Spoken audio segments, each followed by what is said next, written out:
So it's a beautiful phrase, and we hope it's going to come true, but it's very close. And they're doing very well. We have a great team over there, great negotiators, and there are unfortunately great negotiators on the other side also. But it's something I think that will happen, got a good chance of happening.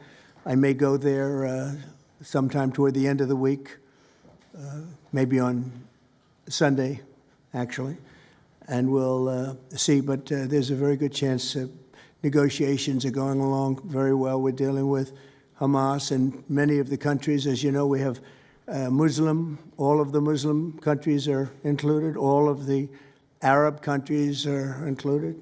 Very rich countries and some that are not so rich, but just about everybody's included. It's never happened before. Nothing like that's happened before. And our final negotiation, as you know, is with Hamas. And it seems to be going well. So we'll let you know. If that's the case, we'll be leaving probably on Sunday, maybe Saturday, maybe a little later than Saturday evening, but that seems to be our schedule. It should be clear to all Americans that we have a very serious left-wing terror threat in our country. Radicals associated with the domestic terror group ANTIFA that you've heard a lot about lately, and I've heard a lot about them for 10 years. And other far-left extremists have been carrying out a campaign of violence against ICE agents and other officials charged with enforcing federal law. In Chicago, anarchists have surveilled at least 4 local ICE facilities and posted diagrams of the buildings online, meaning nothing but bad, accompanied by photos of specific ICE agents that they're targeting, one in particular who's a top person and a great patriot. In July, approximately a dozen Antifa-aligned militants stormed the ICE facility in Texas and then lured officers out of the building before firing dozens of rounds at police. They were crazy, frankly, shooting one Texas officer in the neck.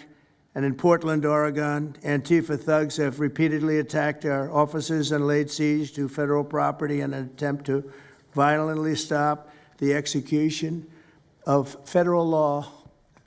Everything we're doing is very lawful. What they're doing is not lawful. And what the governor and the mayor of, as an example, you could say of Portland, and you can say certainly of Chicago, it's not lawful what they're doing. They have to be very careful. In addition, 2 weeks ago, a radical left terrorist in Dallas conducted a sniper attack on a local ICE facility, killing 2 people and leaving behind a note that read, "Hopefully this will give ICE agents some real terror." That's bad. This attack came the very same month that Charlie Kirk was assassinated by a far-left extremist who inscribed the words, "Hey, fascist, catch," meaning catch the bullet, onto the bullet shelf itself. The epidemic of left-wing violence and Antifa-inspired terror has been escalating for nearly a decade. At universities, Antifa has organized riotous mobs to attack campus speakers. I see it all the time. And these are agitators, anarchists, and they're paid. And you'll find that out. You'll be finding it out very soon. You should see what we have on these people. These are bad people. These are people that want to destroy our country. We're not going to let it happen. They've used armed gangs to assault local police in cities nationwide, and they've attacked journalists reporting on their crimes. So the journalists that report on their crimes, don't worry, you're very safe. I hope that's not going to turn you around, but they have been very threatening to people, but we're going to be very threatening to them, far more threatening to them than they ever were with us, and that includes the people that fund them. Probably some of the people I know, some of the people I dine with, but if they do, they're in deep trouble. So we're going to be looking very strongly at the people that are funding these operations. When you see the signs, and they're all made out of a beautiful, beautiful paper, beautiful, nice, stiff, very expensive paper, with beautiful wood handles, all the same color. They come from very expensive printing machines. These are not people that write out their signs in a basement that believe in something. These are paid anarchists. At least 3 of these courageous journalists have personally been victims of Antifa attacks. Andy Ngo has been repeatedly beaten by Antifa thugs for his work in Andy is and a very serious person, too, I have to tell you. I've been watching him for a long time. Is Andy here? That's what I thought. Hello, Andy. I thought that was you. You're looking better than you do out on those streets, huh? You look much better. It's nice to have you. You feel a little safer here, I think, maybe. Well, not that safe, because you have them. You have to worry about that. But thank you very much. Andy Ngo has been repeatedly beaten by Antifa, and including one assault that left him with a brain hemorrhage. Only days ago, Nick Sortor was assaulted in Portland by a flag-burning mob, and we've made it 1-year penalty for inciting riots. We took the freedom of speech away because that's been through the courts, and the court said you have freedom of speech. But what has happened is when they burn a flag, it agitates and irritates crowds. I've never seen anything like it on both sides, and you end up with riots. So we're going on that basis. We're looking at it not from the freedom of speech, which I always felt strongly about, but never passed the courts. This is what they do, is they incite. When you burn an American flag, you incite tremendous violence. We have many examples of it, many examples of it, and it's actually down on tape, and you see things happen that just don't happen unless it's the flag that's burning. Very recently, Katie Davis Court was hit in the face with a flagpole in Portland by an Antifa radical, leaving her with a very blackened eye. So, Katie, thank you very much. And I'd like to also say that I watched Nick. Where's Nick? Is Nick here? Nick? Hi, Nick. That was a rough time you went through. I hope you got my little note. I wrote you a note. Yeah, I really appreciated that. It helped a lot because it was a difficult situation. It was very stressful, and your note helped a lot. I truly appreciate it. I thought it was terrible, actually. I thought it was terrible. So we'll talk about it a little bit. Under the last administration, the Department of Justice targeted faithful Catholics, Christians, and patriotic parents as domestic extremists. They said, oh, they're extreme because they believe in God. They're extreme because they go to Catholic church, or evangelicals, where everybody was under the gun. Unless you are a really bad, sick person, then they left you alone. Under the Trump administration, we're going after Antifa criminals, and all who fund and support their campaigns are in serious trouble. And we have a lot of records already, a lot of surprises, a lot of bad surprises. It's people that you would never think. I want to thank Attorney General Pam Bondi, who, by the way, yesterday was incredible in Congress. It was amazing, and she just did it from the heart and the brain, because she's very smart, in all fairness. But she did it from the heart, and she did it an incredible. Everybody was talking about it. She exposed some of these fake senators, these terrible senators, people like Blumenthal that had a phony war record. For 20 years, he talked about it, what a hero he was, and it turned out he never went to Vietnam. For 20 years, he talked about being a hero in Vietnam. Then it was exposed when he said what platoon he was with, and it was exposed that somebody was watching from that particular platoon. They said he was never with us. And then he went out and he cried, and he was ready to drop out of the election. And disgraceful. And then he looks at people like Pam and he starts criticizing her, and she's a patriot. They ought to do something with that. You know, we have a young congressman that's right now in jail for lying about where he went to college and other things. It was, you know, frankly not good. It was pretty bad. But it was nothing compared to Blumenthal. I mean, what Blumenthal did, he was for 20 years a hero, a great war hero. And then he sits back and, you know, sanctimonious kind of a guy, looks down, how dare you do this to the American public, you know? What a fake. But I thought Pam was incredible yesterday, as well as Secretary Kristi Noem, who's really out there courageously, and I appreciate it, Kristi, amazing what you're doing. FBI Director Kash Patel, who's really coming up with some great information, Kash. It's great. Keep it coming, because there's plenty of it. Deputy Attorney General, one of the best lawyers you'll ever find, Todd Blanche, who I know personally is a good lawyer because I'm here. Thank you very much, Todd. Good job, Todd. Let me ask Attorney General Bondi to say a few words, and then we'll follow it up with Secretary Noem and Director Patel. And we're going to have some of the people around the table, very courageous people. And they're going to be talking, journalists, almost all. And they're going to be talking, and we'll take some questions from the press at the end. Okay, Pam, please. Thank you, President Trump. And as you made clear, Antifa is a Maybe we'll start over here. Would any of you like to say something? Feel free. You can say it in front of a fine group of people, also journalists and reporters. You want to start? Sure. Go ahead. Absolutely. President Trump, members of the cabinet, really appreciate you guys bringing this together. And the fact that we are here today on such short notice shows how serious you guys are taking this issue of trans terrorists and frankly, the cities and police departments that are cooperating with Antifa, such as Portland. I mean, the Portland politicians are literally willing to sacrifice their own citizens just to appease these Antifa terrorists. It's sickening. I've seen it firsthand, obviously.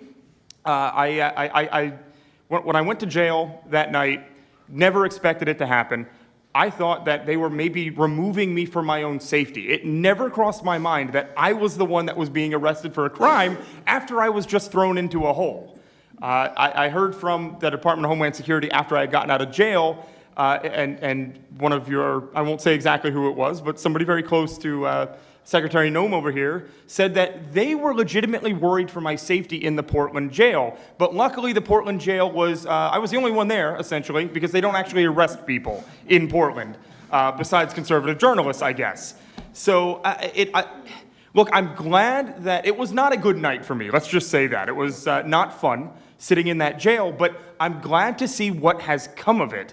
And I've been able to talk to a bunch of FBI agents, ATF agents, DHS agents that I didn't even know existed until I went there and went to that ICE facility. And the morale is at an all-time high. It is so exciting to see these guys know now that they have the backing of the Secretary, the DOJ, as well as the President of the United States, and they are there to do their job. They are going to fulfill this mission and deport these violent criminals. I believe one of the ones that I did a ride-along with Secretary Noem yesterday, President Trump, and there was a pedophile that had come into the country 5 times over the past 7 years. 7 years, and apparently under the Biden regime that was just allowed to happen. That was fine, no problem.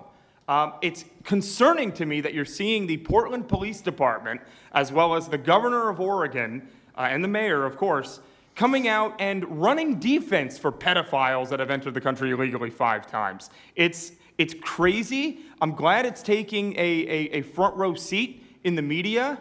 And, they're being forced to talk about it in reality because, we're the ones that were on the ground. We're the ones that are actually reporting what's going on. Much of the legacy media has been either ignoring it or covering for Antifa for years now. So thank you guys so much for taking this seriously. And President Trump, you mentioned that flag. So remember, you put out a truth right after That's right. I saw that. Took this flag from that man that was burning it in the street. I saw it. Do you know who he is? Oh, yeah, I know exactly who it is. So why don't you give it to Pam? Give it to the Attorney General, and let's start prosecutions. Yeah. I actually have a second flag that he tried to burn as well. So I have 2 of them from the same guy. Well, you also saw what happened when that flag started burning. Everyone went crazy. That's right. And that's when it started, when they started burning the flag. So thank you. If you could give the information, it would be great. Absolutely. And at least that horrible night made you famous. You got He was already I got a text from the President of the United States, so I appreciate that. And President Trump, after that happened to Nick, I called Harmeet Dillon and we opened a pattern and practice investigation into the Portland police very publicly as to how they let this happen. Thank you, sir. Mr. President, Brandy Cruz, you're going to hear us be very fired up today, and you can tell, and it's because some of us have been covering Antifa for 15 years and have never had anyone in a position of authority even acknowledge their existence. And I'll also tell you that I think that had you not done, the single most powerful thing you've done to deal with this scourge has been acknowledging that Antifa is a real thing. I genuinely believe there would be people at these tables who would be dead today and would have been killed in Portland had you not called them a terror organization and said, we're going to bring the full weight of the federal government to bear. I talked to Katie Daviscourt in Portland the other day. She'd been assaulted all summer. And she said the same thing, that it seems quick to violence as soon as you made that designation. So they're thinking in their heads, they're worried. There's been 24 or so arrested in Portland. They don't want to go to federal prison. There's this video of them, one of them who is in the face of an ICE agent, and then he's in custody shaking. Once you take the mask off, they're nothing. Right. And I was told by probably a dozen people not to tell you this. I'm going to tell it to you anyway, because it's relevant to what we're talking about. I'm living proof that you can recover from TDS. I had strong Trump derangement syndrome for probably 8 years. This is one of the reasons I recovered from it. And by the way, it's much better to not have TDS. I'm happier, I'm healthier, more successful. I even think I got a little more attractive after I got rid of my Trump derangement syndrome. Yes. You know, I'm a reporter in Seattle, and frankly, I could not care any less what any of you have to say about this meeting. Could not care any less. We're not here for you. I'm not here to convince any of you that Antifa is a real thing, because if you have not come to that conclusion by now, you are never going to come to that conclusion because you don't want to see it. And you're going to go and you're going to say it's a bunch of right-wing conservative influencers who are here spinning a tale. I was one of you. I was a mainstream reporter in Seattle for 10 years. I was a TV reporter on the streets doing my job, and I was still assaulted by Antifa. So it's not about being conservative, it's about people who go there and show what they're doing. And when I saw, after all those years, that the media wouldn't be honest about what was happening, that Democratic politicians wouldn't be honest about what was happening, I thought, well, gosh, if they're not being honest about that, maybe they're not being honest about President Trump either. And it opened my mind to just looking at things for what they were. And now I find you quite funny, actually. Now, like I said, I'm much happier about it. But, you know, for me, again, I could not care any less the stories that they go to print. This is what I care about. We have 3.5 years. Nothing is guaranteed, although I think if Democrats keep it up, we'll probably have Republican presidents for the next 3 decades.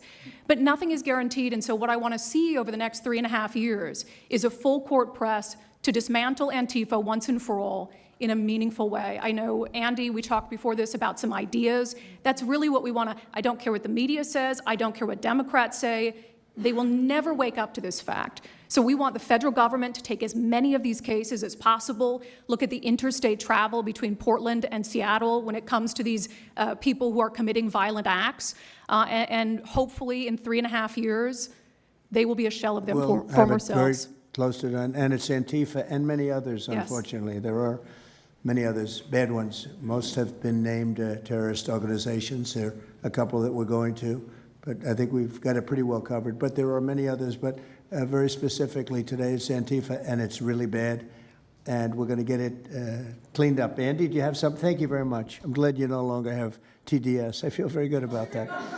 Fully recovered. Thank you. Thank you, Mr. President and members of the Cabinet. I have a lot of gratitude, and a little bit about my background. I'm born in Portland, Oregon, from there, and growing up, it's always been left-wing, very progressive, and I liked it. It had cafes and artists and those who lived a bohemian lifestyle. And in 2016, I was a graduate student at Portland State studying political science. I was an editor at the student paper there, a very progressive paper, and I was assigned to cover the election night demonstrations. Well, the elections night protests turned to riots, 3 days of violent rioting in Portland, and it was the first time that I saw groups dressed in black with their faces covered. This was 4 years before COVID. Some of them were waving the black flag of anarchism, some the red flag of Marxism. And within seconds, they would ravage one street to another, to another, to another.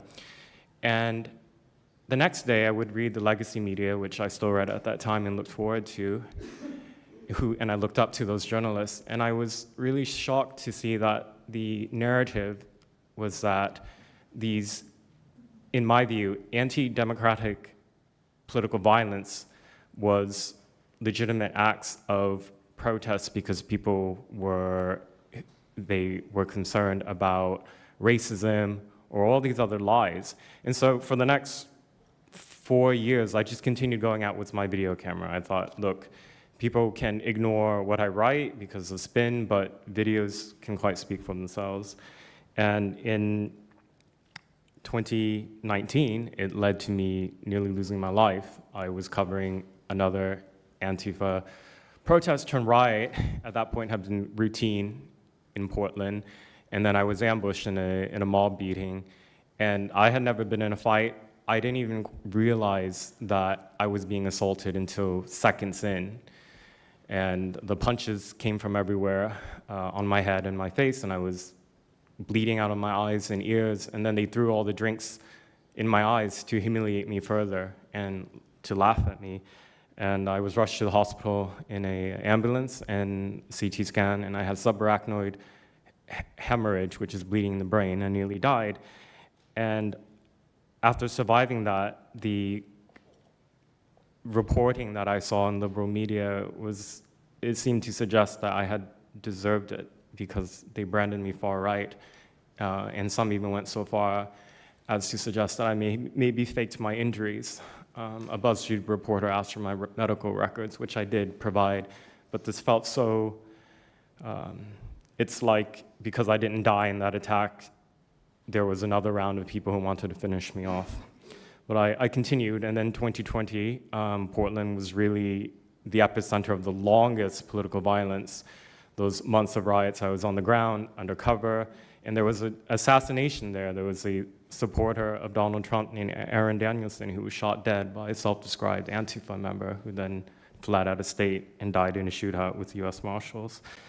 In 2021, I returned undercover, naively thinking that enough time had passed, and was chased through the streets of downtown and beaten, nearly choked out. The person who was trying to choke me out held me so tightly that I had the blood, the vessels in my eyes burst.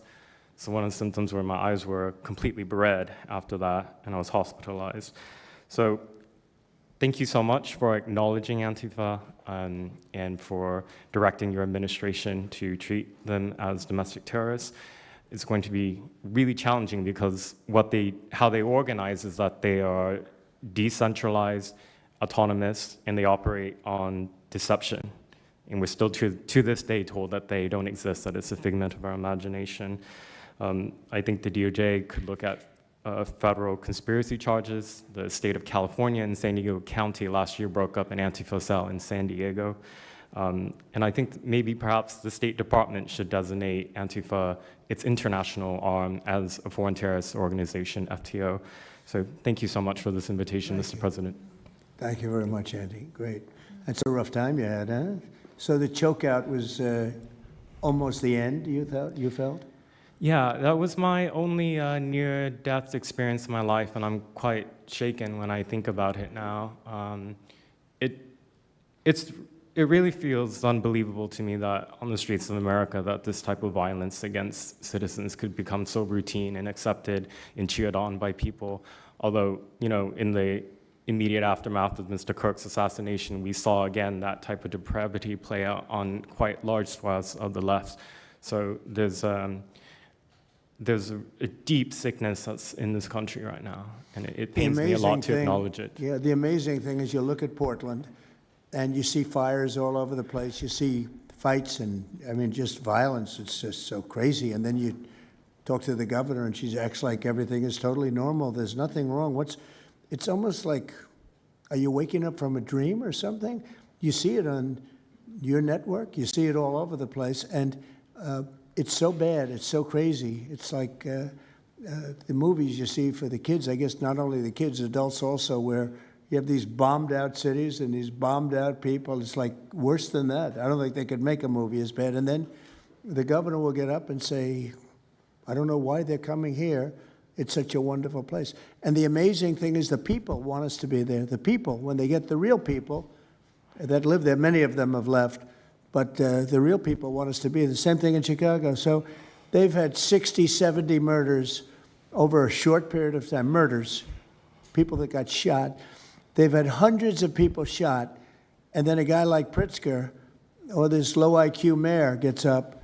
He got up, he's got a 5% approval rating, and the people are all against him. They want people to come.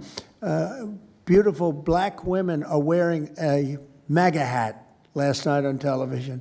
Beautiful people. And they said, we don't care who comes, just stop the crime. They don't care, frankly, they don't care if it's National Guard and military. Send in anybody you want, stop the crime.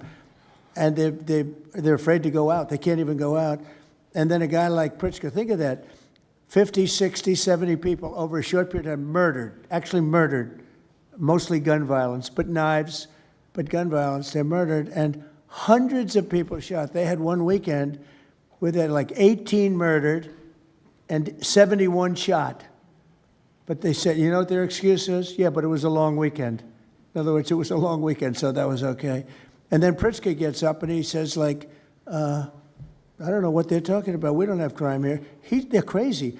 I think actually they're petrified. You know, their families live there, everything else. I actually think they're scared. Pritzker was a failure in his family. They threw him out of the family business. Guy's a loser. But you know what? They actually, I believe they're scared. They're actually frightened for their lives. Jack, please say a few words. Mr. President, thank you so much for having us here today and holding this roundtable. Antifa is real. Antifa has been around in various iterations for almost 100 years in some instances, going back to the Weimar Republic in Germany.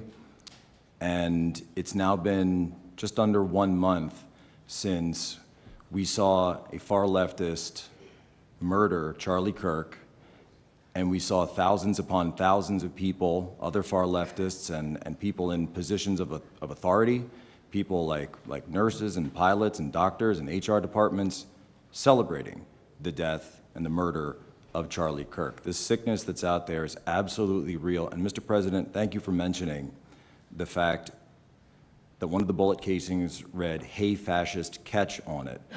One of the other bullet casings right next to that had Bella Ciao written on it. Now, Bella Ciao is a song that is known in Antifa circles as the international anthem of Antifa. And all of us around this room that have studied Antifa, we're very familiar with these symbols. And Mr. President, I think the situation is getting worse. When you look at people like Luigi Maggioni, in his 20s, Thomas Matthew Crooks, of course, who took a shot at you, sir, the ICE shooter in Dallas, and now this Tyler Robinson, we're starting to see a pattern of more and more murderous violence. And this same violence is not just random. It is targeted assassinations, which are getting worse. And every single one of us in this room that goes out there, and obviously you as well, sir, and all the staff, we are now under that threat every single day. And working there at Turning Point USA, and I've spent just about the last month out there in Phoenix with Erica, with the family, with the team. And I will tell you this, Mr. President, even though going through something like that, which is an absolute nightmare, and people say, you know, what was it like to speak in front of all those people? It was horrible. Every second of it was horrible. But we're not going to quit. And Turning Point USA is continuing the tour that Charlie was on. We had 6,000 people when we went back to Utah. We had 5,000 people last night in Montana, if you can believe that. We are continuing to organize on campus. We are getting more and more people coming out in the face of this threat, knowing what happened to Charlie. But Mr. President, we need to do something about this, because I fear that the next one who could be killed could be sitting at this table right now. And we're not going to stop, but they need to stop, and they will not stop until they are stopped. Thank you. Thank you, Jack. I appreciate it very much. One thing I have to say is that Washington, D.C. was almost as bad. I don't know what could be worse than Portland. You don't even have stores anymore. They don't even put glass up. They put plywood on their windows, but most of the retailers have left. But Washington, D.C. was so bad, and Pam, I'd say it took 12 days to really make it pretty good, and a month to make it great. And now people are going out to dinner. The restaurants are booming. They don't have enough seats. They're opening up new restaurants because many of them closed. And people are walking down the street totally safe. A reporter, I'm not sure if she's there. I can't see somebody reported it. She is. She was violently assaulted. And I don't know, she tends to be somewhat liberal, but she wasn't liberal on this one. I appreciated your honesty, but that won't happen again. It won't happen again.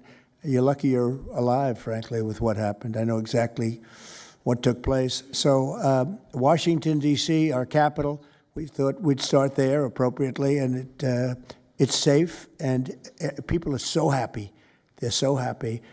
And now it's a couple of months. I went to dinner there. I felt totally safe. I gave a press conference right in the middle of the street, which I don't think Secret Service was thrilled about. But, you know, I'll tell you what, I wouldn't have wanted to do it 6 months ago. It's incredible what happened. Now we're in Memphis. As you know, we're having a great impact in Memphis. It's been only a week, but it's, Cash, I hear it's been amazing what's happening there, just very early. But you take a look at D.C. and you take a look at some of the other. We've had a big impact. What we haven't said, because Pritzker said, well, crime is going down in Chicago. Well, 5 months ago, Cash went to Chicago with a lot of FBI agents just to prepare it so that we went in with, I guess you could call it a surge, call it whatever you want, but would be even more effective. And we're going to be doing that and very, very strongly doing that because Chicago is a very unsafe city. It's a great city. The head of the Union Pacific Railroad said, sir, please save Chicago. It's a great city. It can be saved. Other cities are gone. I mean, they're lost. They can get better, but they're just really, they've been so decimated. But I'm so proud of what they've done so quickly in D.C. And it's taking place quickly in Memphis, where we were asked to go by the mayor and by the governor. And it's really incredible what we can do and how fast we can do it. Let's go for two more. Would you like to go? And then Katie, you'll go. Okay, please. Yeah, thank you, Mr. President, for having us here. And not to sound like a broken record, but it needs to be said that Antifa is real. Yeah. It's real. It's a threat. I just saw them last weekend over in Portland while they're causing mayhem over there. And the reason why they're such a big problem is because we have Democrats and a lot of people in the mainstream media refusing to acknowledge that they even exist, right? So how can we as a country begin to address it when you have large swaths of, these people who are supposedly decision makers and people who are supposed to inform, they don't want to say that it exists. Because the common argument is like, well, they're not a real organization because there's no national leadership, they don't have a national headquarters, so how can law enforcement go after a group that doesn't exist like that? Well, law enforcement goes after criminal groups that organize to rob banks or do smash and grabs.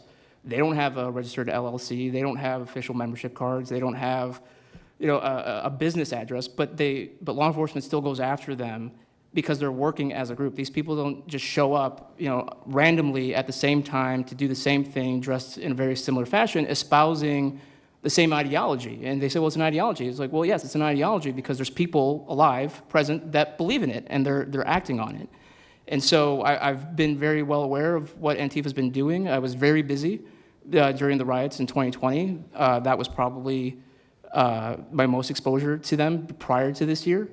I've been at the ICE facility at Broadview. I'm originally from the Chicagoland area, unfortunately, but that's where I grew up around. Like I said, I was in Portland. I was covering the riots in Los Angeles as well. And probably one of the most disturbing parts about that is, in addition to Antifa being present, they were tagging the streets with CJNG, which is Cartel Jalisco Nueva Generación, which is a cartel. So you have these people who are working basically in concert with other terrorist groups to say that we're here, we're present, and we're gonna attack federal agents and people who are gonna expose what we do. And so, to be clear, political violence, sustained political violence that we're seeing in this country is not a both sides issue.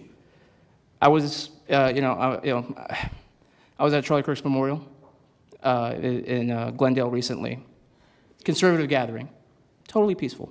It was the most peaceful gathering that I've been at. Every other time that I've been covering violence in the streets, just this year, just this year, it's always been from left-wing people, radical left-wing people. And it's not even just Antifa anymore. The shooting that happened the defensive shooting that happened in the Chicago area, that wasn't someone dressed in black bloc. That was just somebody that had taken upon themselves to go out and try to interfere and ram federal vehicles. So people are becoming more and more radicalized, and it was to be expected, unfortunately. And the reason why we're in this position today is because after I was done covering the riots, I was at the border from the San Diego sector all the way down to the Rio Grande Valley sector, covering the border crisis month after month. And we all knew the solution to that. We all knew why it was happening. It's because, well, it's racist to have a border. It's like, well, actually, it's not, but okay. And so it required you to come back into office and to fix the problem, but it's no longer just a border issue. It's a nationwide issue, and that's one of the reasons why you got elected back into office, because thankfully the American people said we're not going to deal with it anymore. But unfortunately, there's a lot of people, as we've seen, who are willing to take to the streets to do violence. And that's a scary thing, because typically when I was in 2020, I was covering Minneapolis, Los Angeles, Portland, Seattle. I was over in Chaz, and that was to be expected. But now, because the issue of immigration, illegal immigration, is so widespread, riots can happen anywhere. Attacks can happen anywhere. So that's why it was weird kind of going back to my home state to cover this violence. I mean, just after the Dallas shooting, they were chanting outside Broadview, shoot ICE, shoot those, efforts, shoot those efforts. So I'll just leave that. Thank you so much again for having this. This is very dangerous. We don't work for companies that have billions of dollars. We're running and gunning often on our own. We became friends. A lot of us are friends because we would see each other all the time, and we became friends because we wanted to have someone watch our back while we're out there. Because like I said, we're just out there. And but we'll continue to do it because it's an important topic. It's an important issue. The American people deserve to know what's happening in these chaotic situations, and we're more than happy to do it. So thank you, sir. Great job. Thank you very much. Katie, please. Hi, Mr. President. It is an honor being here today, and I first wanted to start by thanking you guys for designating Antifa a terrorist group. It's exactly what this group is. It's a long time coming. I'm an investigative journalist from Seattle. I work for the Post Millennial alongside Andy No and Jack Posobiec. I have been infiltrating Antifa cells in Seattle and Portland for the past decade. I know their inner workings, and Antifa uses extreme political violence to crush the civil rights of their political enemies and believes that violence is justified by any means necessary. But today, I want to focus on what is happening in Portland at the ICE facility. I've been covering this for the past 4 months, and this is a call out to corporate media who has completely ignored this story or has falsely reported on it. This is nothing short other than a sustained attack on the United States, which is being supported by Democratic elected officials. The Portland Police Bureau has completely abandoned several blocks outside the ICE facility, giving away their jurisdiction to a terrorist group who has spent the past 4 months harassing, assaulting, and intimidating anyone they perceive to be against their cause. Not only have federal agents been relentlessly assaulted for more than 100 consecutive days, black-clad anarchist militants concealing their identities behind black facial coverings have been assaulting reporters just for trying to cover their crimes. Today, I am sitting here with a black eye and a concussion after being violently hit in the face with a metal pole while reporting outside the ICE facility just this past week. After the attack, I immediately went to three Portland police officers who refused to detain the suspect. I took the time to chase down the suspect in the streets, had her held for 35 minutes. I was waiting for Portland police to come, and they never came. Then that's what opened my eyes to what this group is actually doing. I watched 20 Antifa militants help my assault suspect escape into an Antifa safe house that is 1 block away from the ICE facility. And this safe house is where Antifa-affiliated protesters are conducting paramilitary operations. It's where they're arresting, they're showering, they're eating to continue this occupation. I have staked out this safe house and have observed shift changes. This group is highly organized. It is being funded through mutual aid groups, and they have no plans of stopping. Residents living across the ICE facility have been held hostage by Antifa. They're begging for federal intervention. The city refuses to help, and they want you, President Trump, to come in and restore law and order. I want to stress the importance of taking this situation seriously because when I first started reporting on this occupation, I went undercover in Black Bloc. I talked to these Antifa militants. I lasted for about a month. They believe that ICE agents are the Nazi Gestapo who need to be killed. They told me that directly, and I think that if this situation is not taken as seriously as it is, it's just a matter of time before someone gets killed. And thank you for having me. Thank you, Katie. That's pretty incredible. The only question nobody can answer is why. Why are they doing this? They're like insurrectionists. They're terrible people. But you really wonder why. Why are they doing it? What are they gaining other than they're obviously paid? They're paid a lot of money. Go ahead, please. Mr. President, if I can answer that question, the reason why they're doing it is because the same media that's sitting in this room with us has declared all of us at this table Nazis and fascists, and they've been doing this for years. This is why Antifa feels emboldened to attack us. Now, almost every single person at this table has been threatened with a steel bat. We've been assaulted, we've been harassed, we've been threatened, and that is in huge part due to the media. So my message right now is for you guys. Because 2 years ago, back in 2020, by the way, I was censored for my reporting on Antifa here in Washington, D.C. You were talking about how safe it is now, Mr. President. It wasn't so safe back then. Back in 2020, I watched as a father was being mobbed and surrounded by Antifa members as his terrified, crying children looked on and the police here did nothing. I watched as a woman had her hair violently ripped out of her skull simply for waving an American flag on the streets of Washington, D.C. And by the way, if you guys try to go and find any of this footage, you won't find any of it because Twitter deleted all of it because our president shared my reporting and they deleted my entire account immediately after. So now, if you want to know what happened in 2020, all you're going to see is the media headlines that said that it was fiery but mostly peaceful. Thanks for that one, CNN. The reality is that it was an extremely violent period of time, and for the last 10 years, Antifa has been wreaking havoc on law-abiding and innocent American citizens, and it needs to end. Now, I'm with Turning Point USA. It's an honor to be here, Mr. President. Thank you guys so much, everybody in the administration, for giving us a seat at the table, because the media has not only been demonizing us for so long, but immediately after the brutal assassination of our founder, Charlie Kirk, our Turning Point USA chapters have seen an uptick in violence across the nation as Antifa chapters that are embedded in our universities go and target them.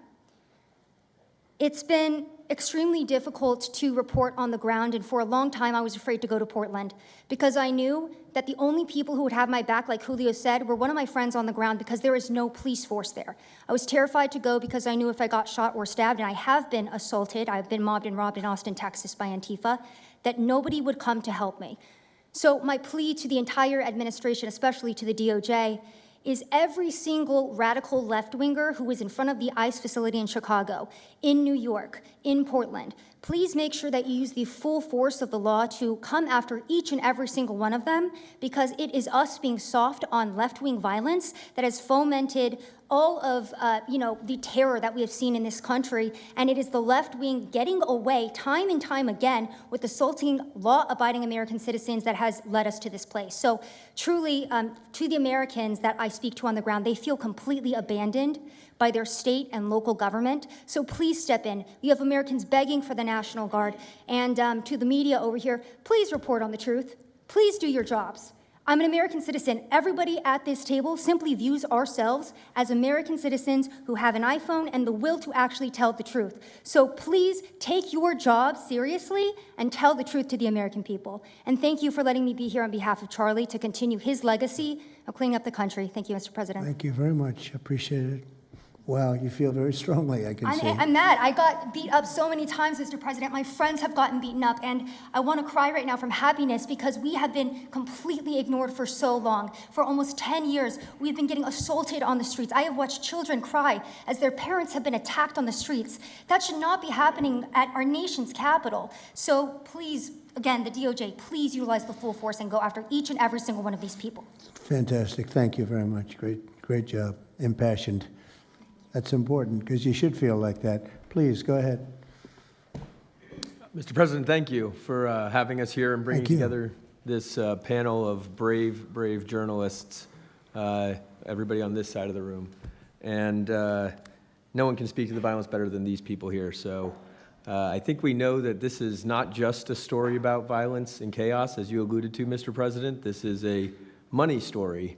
And at the Government Accountability Institute, my colleague and I, Peter Schweitzer and our team, we followed the money, and we followed it to the top of what we call the protest industrial complex, Riot Inc. And we found a network of NGOs. It's not just the Soros network, the Open Society network, it's other funding networks, the Arabella funding network, the Tides funding network, Neville Roy Singham and his network, Foreign Cash. And it's also big left-wing funders. Some of them are not citizens of this country. Mr. Hans-Jörg Wyss of Switzerland. They're pouring money into this entire ecosystem. And so I want to share 3 money facts with you about what we call Riot Inc. Number one, like any corporation, Riot Inc. has many divisions. It doesn't just have the Antifa boots on the ground division. It has PR divisions. It has marketing divisions. It has a very well-funded legal division to get these boots on the ground back on the streets as quickly as possible. But it does have those investors that I mentioned.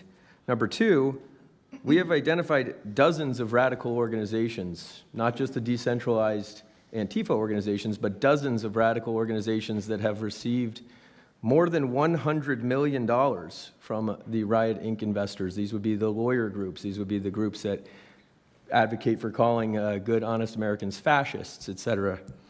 And then three, I think the most shocking thing is that we have found that more than $100 million in U.S. taxpayer funding has flowed into these funding networks, including at least $4 million to these very groups themselves, not just Antifa types, but there was an event in Atlanta called Stop Cop City. Over 60 rioters were charged with domestic terrorism.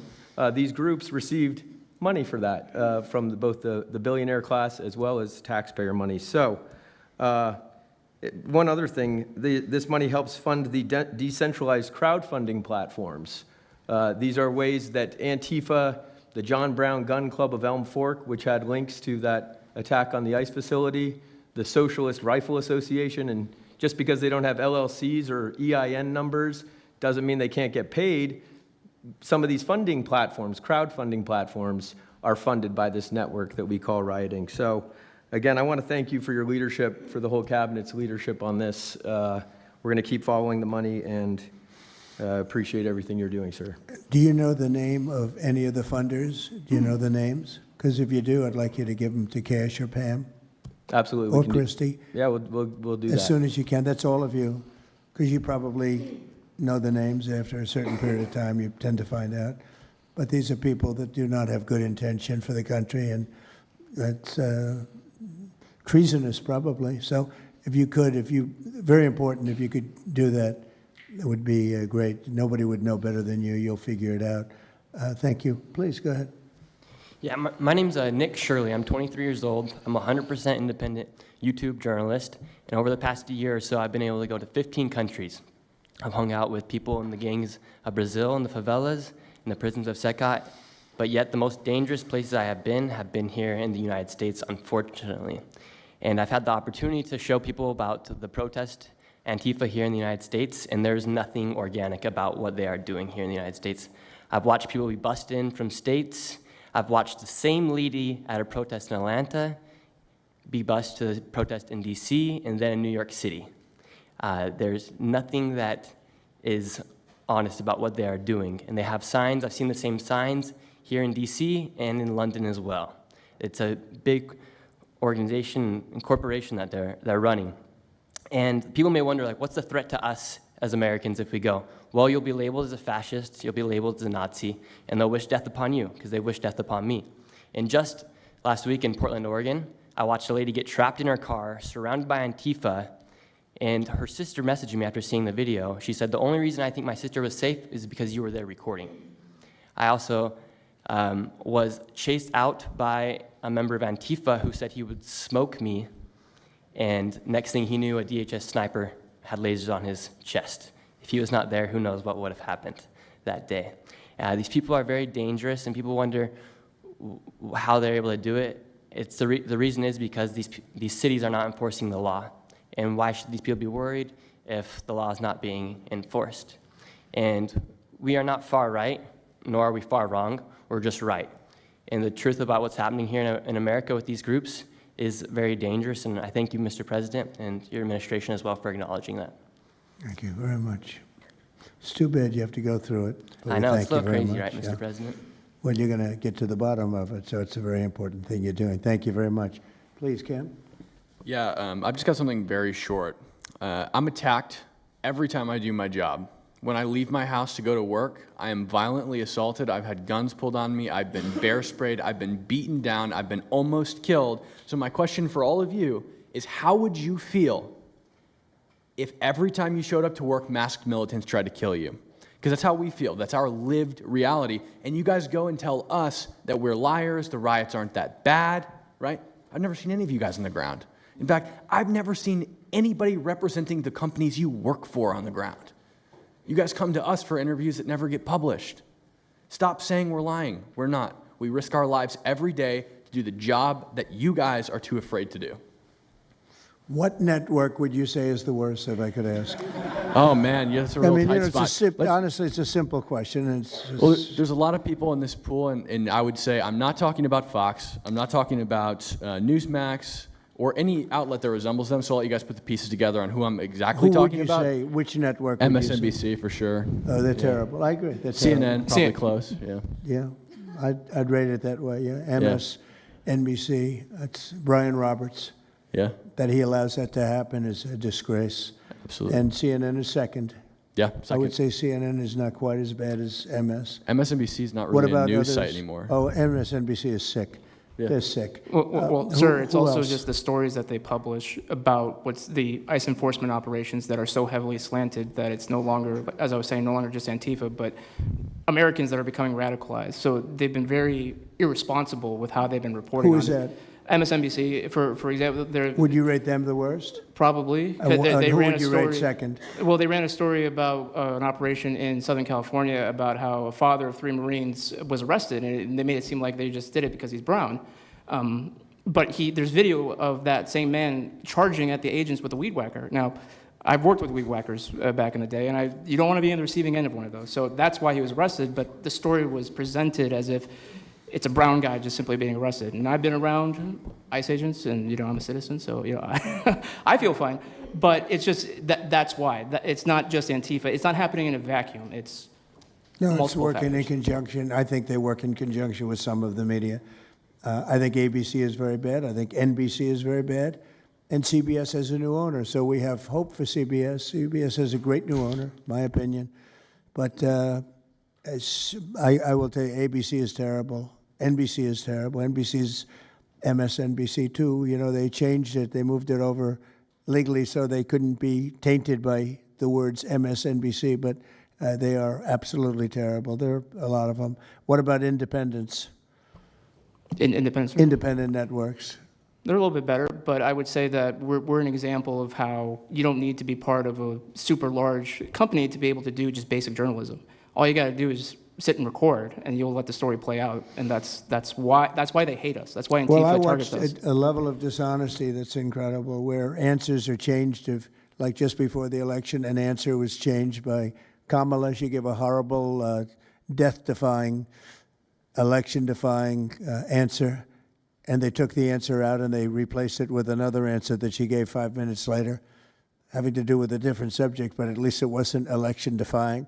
No, the level of dishonesty with the media is incredible, whether it's on Antifa or many of the other groups. You're talking about Antifa, and I know that's close to your heart because that's the one that's most affecting you, but there are others that are as bad or almost as bad as Antifa, having to do with different people, different sections of the world, but it's terrible. We're not going to let it go on in this country. We're not going to let it go on. And a big problem is not all of them, but some of the networks out there. And you do wonder why. You really do. Okay, please. Go ahead, yeah. Mr. President, thank you again. Thank you. My name is Jonathan Cho. I am an investigative reporter for Frontlines Turning Point USA. I'm also a senior fellow at Discovery Institute in Seattle. And I cover far-left extremism as well as the homeless drug crisis in America. And I find it oftentimes those worlds intersect. And hot off the presses, what I wanted to bring to your attention today is a report from a Capital Research Center here in DC in conjunction with Discovery Institute.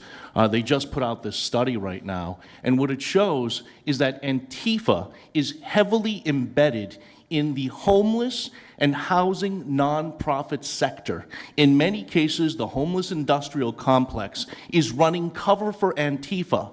Antifa is benefiting from American tax dollars, and they're essentially being used as the muscle. Let me give you an example. There's a group called Stop the Sweeps in many U.S. cities right now. They get in front of encampment sweeps. What they're doing quietly is they're bringing in Antifa militants to manufacture a crisis to make the police look bad. Another group right now that is behind Antifa and working with Antifa very closely, based on the research that we have right now that we're going to give to you and your team, are the Democratic Socialists of America, also known as DSA. Again, these far-left progressive groups tend to be aligning themselves with Antifa. So finally, in closing, what I wanted to thank you again, Mr. President, is that a few months ago, earlier this year, you put out an executive order on homelessness and the drug addiction crisis in America, and that's sent the entire homeless industrial complex on the run. You have absolutely moved the needle and changed the game. But what's also come out, again, is that there is a connection, a deeply embedded connection with the homeless housing nonprofit game in America, connected to Antifa and the far-left activists. And finally, I just wanted to say that all of our resources at Turning Point USA and Discovery Institute are at your disposal, and we will continue, again, to carry on the legacy of Charlie Kirk. He would have wanted us to pursue and chase the story. Well, he was a good friend of mine, as you know, and he helped us get elected. Us, it really is us. It's even some of them, but not too many of them, not enough of them. And did you notice when we mentioned CNN and MSDNC, the cameras went off. 2 of the cameras immediately went off, but they're not going to cover it anyway. The problem we have is that this is a very important meeting, but you'll see very little press about it. These are major statements being made by major people, including the people right here, and you're not going to see too much about it. They don't like to cover this kind of thing. So it's very dishonest what's going on there. I think the press is a big factor. Please, go ahead. Thank you, James. Mr. President, thank you so much for having us all here to bring attention to this matter. You did mention MSDNC, CNN, a handful of those other outlets that have been lying about, various things, but especially what ICE, the brave men and women over at ICE have been doing. I was talking to Antifa members in Portland the other day, and a lot of these people genuinely believe, they buy these lies, and they genuinely believe that they're fighting against literal Nazis and not brave men and women that are putting their lives on the line to basically, enforce basic immigration law, right? That everyone seemed to agree with up until maybe a few years ago, a handful of years ago. So once again, thank you so much for having me. My name is James Klug. While my primary job is traveling around the country, having conversations with Americans about various political topics and issues, I have had a lot of run-ins with Antifa over the last 5 years. And I do think that Antifa is a primary reason why many conservatives are afraid to go out and protest and make their voices heard and maybe bring friends and family to a demonstration and exercise their First Amendment right, because they are literally deathly afraid. And I talk to these people all the time. They're afraid of militants showing up in black bloc and hurting them and their families. And, I've personally witnessed Antifa assaulting hundreds of police officers. I've witnessed them firebombing police departments and federal property. I've witnessed them making death threats against federal agents, police officers, journalists. I think I've witnessed every single person here, maybe not personally, but I've seen them get, hunted down and attacked. And so, this is a group that is responsible for a good percentage, if not a majority, of the violent riots in 2021 and 2020, when Democrat mayors had a kind of a hands-off approach with these left-wing militants. Just as a quick reminder for everybody, we're talking about dozens of murders that happened in those riots. We're talking about billions of dollars of damage to property and communities all over the country. We're talking about thousands of officer injuries. So this isn't just like some little thing that they're, they punch a journalist here and there. No, they're responsible for a lot of damage and a lot of people that have, unfortunately died and basically suppressing people's voices, And so what I did want to talk about is to get this footage, almost every single person in the room here, to get this footage, you have to go undercover because you are at risk of being beaten or worse. You have to go undercover. You have to film low-key to capture them committing crimes. This is stuff that the mainstream media was not doing and has not been doing. They'll show when Antifa is maybe, it's a little bit more peaceful, and they'll show when it's more mellow, but they'll remove the cameras when things get violent and it's actually dangerous to be here. And I have personally witnessed legacy media vans showing up at a riot 300 yards away, getting out of the vehicle, filming for 30 seconds, saying something like, fiery but mostly peaceful, packing up, and to add, insult to injury. You have Democrat politicians that are saying it's just an idea, right? That's all this is. So it's just an idea. After all of this chaos, it's just an idea. Well, that idea has threatened to kill me and many of my friends that are here today. So, Mr. President, thank you so much for bringing this to the forefront, and it's definitely making a big change. Really appreciate you. One question. So why is it there are numerous groups? I mean, Antifa is terrible, but you have other groups that I guess probably are almost as bad or just as bad. Not one other group was mentioned. I'm sort of surprised at that. You just come into contact with Antifa? It seems to be that you mostly come into contact with Antifa. Please. There's a lot of overlap, and I would say that, for instance, Jonathan brought up the Democratic Socialists of America.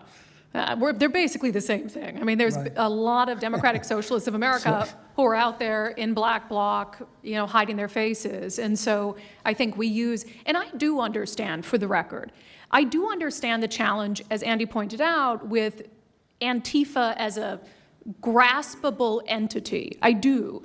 But at the end of the day, when you look at behavior, you prosecute behavior, right? We're not prosecuting ideas or ideology, you're prosecuting behavior. So whether you can prove that this amorphous thing is Antifa or someone has a patch that says Antifa, it doesn't matter. Did they assault someone? Did they assault a federal agent?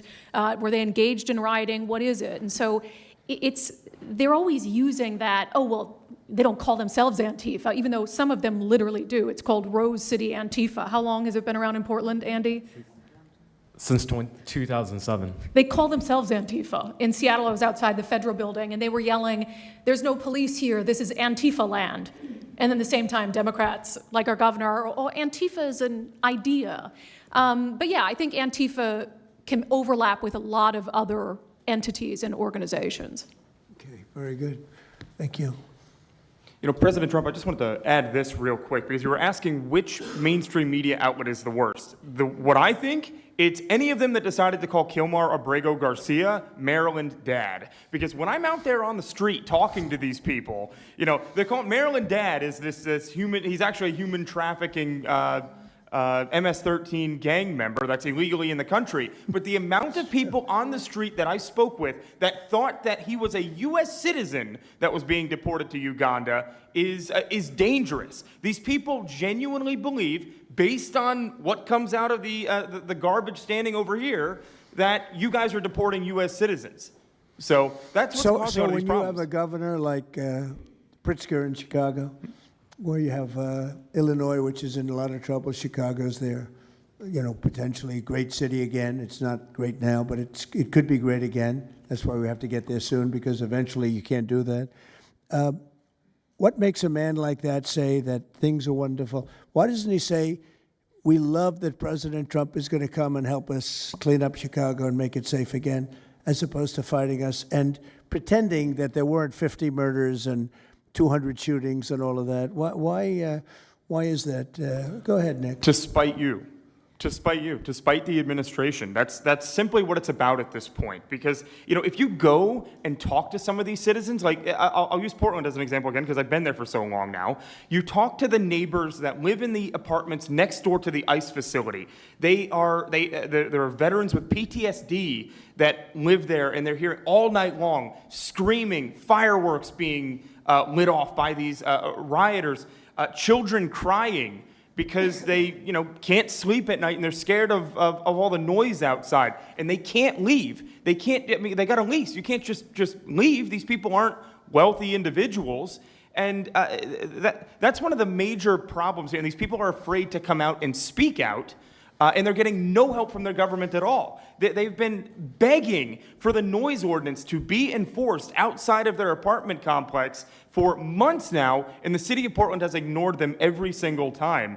The victims are, as I said, they're afraid, but the governments aren't doing anything because they want to spite the administration. It's all political. And the politicians make you feel like you're foolish, like there's something wrong. Like, how could President Trump be saying that about Chicago? And yet the night before you see that, 11 people were shot, 5 people died, and you have him talking about like it's a wonderful situation. They make you feel guilty. And a lot of people don't get over that. They just don't get over it. I think they convince the people. Do wealthy people leave too or not? Places like Portland, are the wealthy people leaving? People that can leave, are they leaving? I think that they're moving to the areas that have been gentrified. I mean, the Oregon governor, when she was saying, we don't need Trump here, she's walking around, it's a very tight shot, if you notice that. And she said, Portland's just fine, you know, look at me. And they'll focus on the couple areas of Portland that are very nice. Well, she was saying that, and there were explosions in the background. Yeah. I mean, there was a reason they cropped it in. There's explosions in the background. Sir, Anybody have anything else to say over here?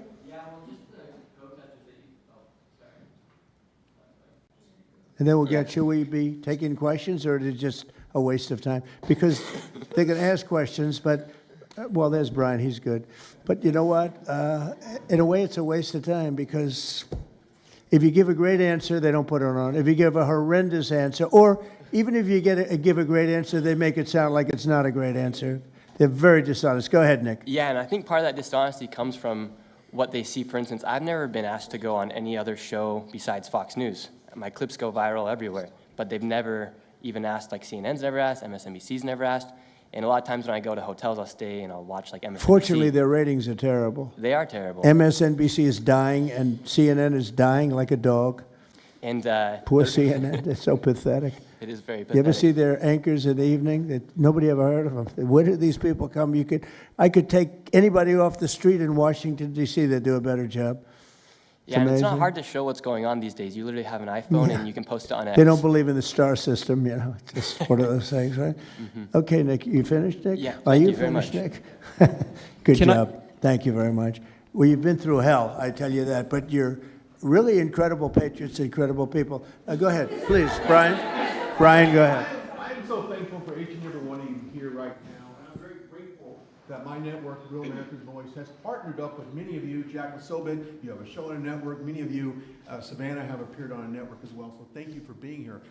My question is this: in terms of following the money, I would just notify that the city of Austin is cleared to vote tomorrow to basically waive a $120,000 fee so that a No Kings, basically an anti-Trump rally, can occur in their city. They're bypassing the fees, rolling it to the taxpayers.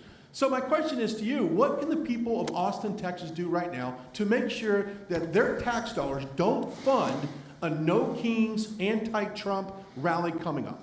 Well, you just tell me that I would love to do something about that. Bring a lawsuit, do something.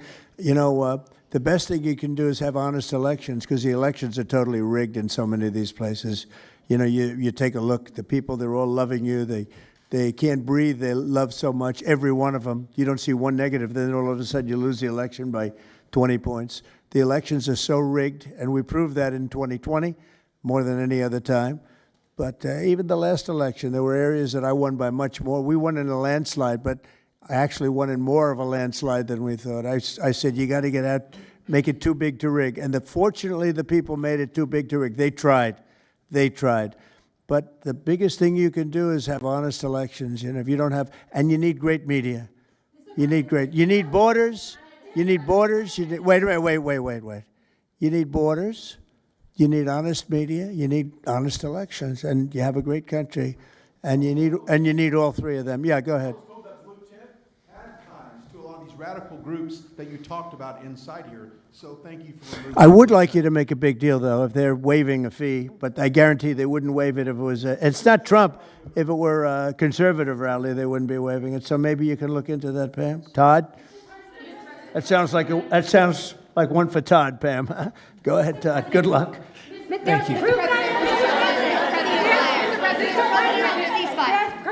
Antifa actually Who are you with? Who are you? I am with What network? I'm with Al Arabiya. It's an Arabic network based in Riyadh in Saudi Arabia. But I am the foreign puller today.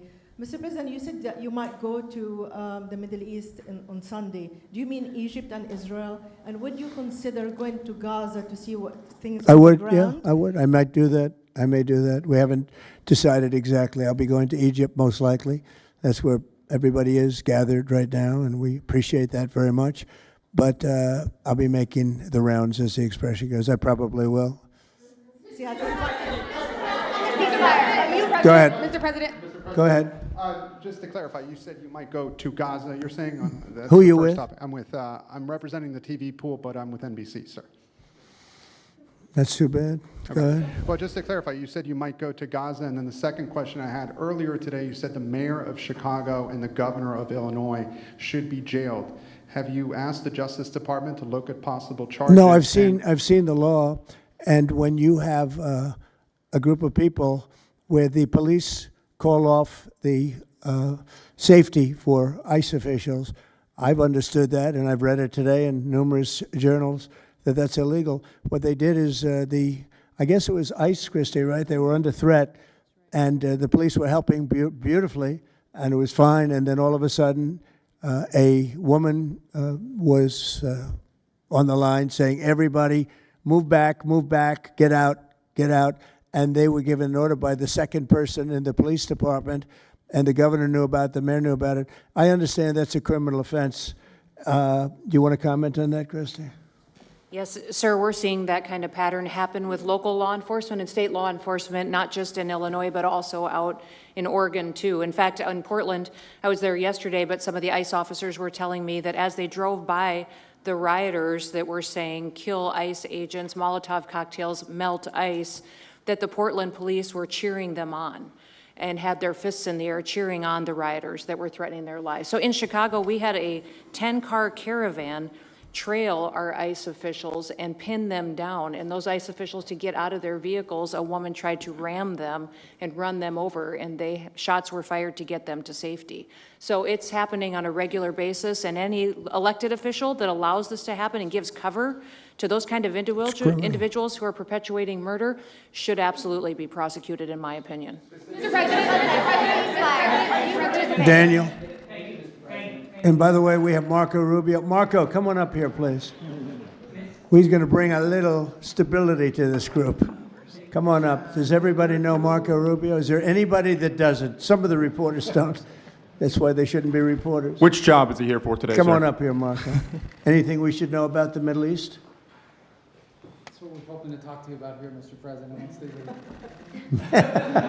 He's doing a good job.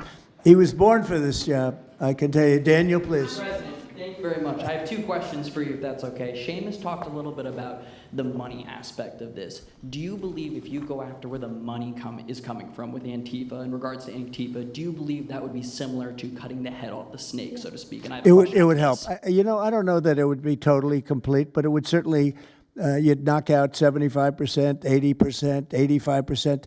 These people, a lot of them don't believe it.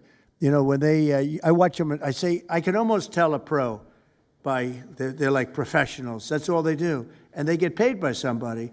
I think it would knock out a lot of it. Yeah, not all of it maybe, but a lot of it. And then a follow-up to that is a lot of the people who we've listened to over the last hour, they've emphasized that Antifa, it's not necessarily this big organized thing. It's a bit ambiguous. It's deorganized. I think that's one of the words that Andy used.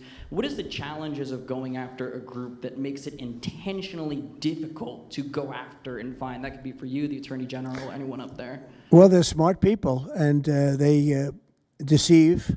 A lot of them are crooked people. A lot of them have been staying out of trouble their whole lives, and they've been bad from the day they were born, frankly. But these are sick people. Pam, go ahead, please. Well, they're smart, but they're not smart enough. Oh, my microphone's broken. They're smart, but they're not smart enough. They have been covered by these liberal cities for so many years. And that's why we're all working with Treasury, with all these different departments, to find the criminal conspiracy. Okay. I'm just giving. I was just given a note by the Secretary of State saying that we're very close to a deal in the Middle East, and they're going to need me pretty quickly. So I will take a couple of more questions. Please. Thank you, sir. I also have two questions for you, if I may. Have you given any more thought to possibly suspending habeas corpus to not only deal with these insurrectionists across the nation, but also to continue rapidly deporting illegal aliens? Yeah, it's suspending who? Habeas corpus, sir. Oh, I don't know. I'd rather leave that to Christie. What do you think? No, sir, I haven't been a part of any discussions on that. All right, go ahead. In the ceasefire This is negotiations. CNN speaking, by the way. So, Are you You know, this personally is participating? one of the worst reporters that you'll ever see. I don't even want to take a question. It's a waste of time. Go ahead. How will you decide which workers get back pay and which workers do not? Well, we're going to see. Most of them are going to get back pay, and we're going to try and make sure of that. But some of them are being hurt very badly by the Democrats, and they therefore won't qualify. Go ahead, please. What will the administration do to foreign Antifa organizers and funders who are located overseas? Go ahead. In the yellow, please. So the Nobel Peace Prize will be announced on Friday. You've been nominated by many world leaders. By many, many countries. That's Many right. countries as well as the hostage families. Do you think you will win? I have no idea. I mean, look, I did settle. Marco would tell you we settled 7 wars. We're close to settling an 8th. And I think we'll end up settling the Russia situation, which is horrible. 7,000 people died last week, by the way, in Russia, between Russia and Ukraine. I think we'll settle that. So I don't think anybody in history has settled that many, but perhaps they'll find a reason not to give it to me, you know? Perhaps they will. President Trump personally participating in the ceasefire negotiations. Thank you. Going to the shutdown quickly, what is your position on the extension of health care subsidies, which is what Democrats are asking for? All I want to do is very simple. I want to get the country open, and then we're going to discuss that. And we'd like to, Obamacare is a horrible mess, and it has been from the beginning. We want to make it better, stronger, even if it costs more money, we want to make it better. The Democrats want to make it worse. The Democrats want to approve health care for illegals coming into our country, many of them coming in from prisons and mental institutions and drug dealers. They want to give them health care. We don't want that for our people because that's going to destroy the health care that we already have. We'd like to make Obamacare better for people, less expensive and better health care. Yes, ma'am. Mr. President. I'm wondering if you've been briefed on the organization and funding of Antifa, and if so, what have you learned? I have been, and they have pretty good knowledge, but they're going to have a very good knowledge. And I really ask these very brave patriots that we're surrounded with today to let us know, because I think you probably have some pretty good ideas. And even if you're not sure, let us know and we'll figure it out, okay? If you could do that.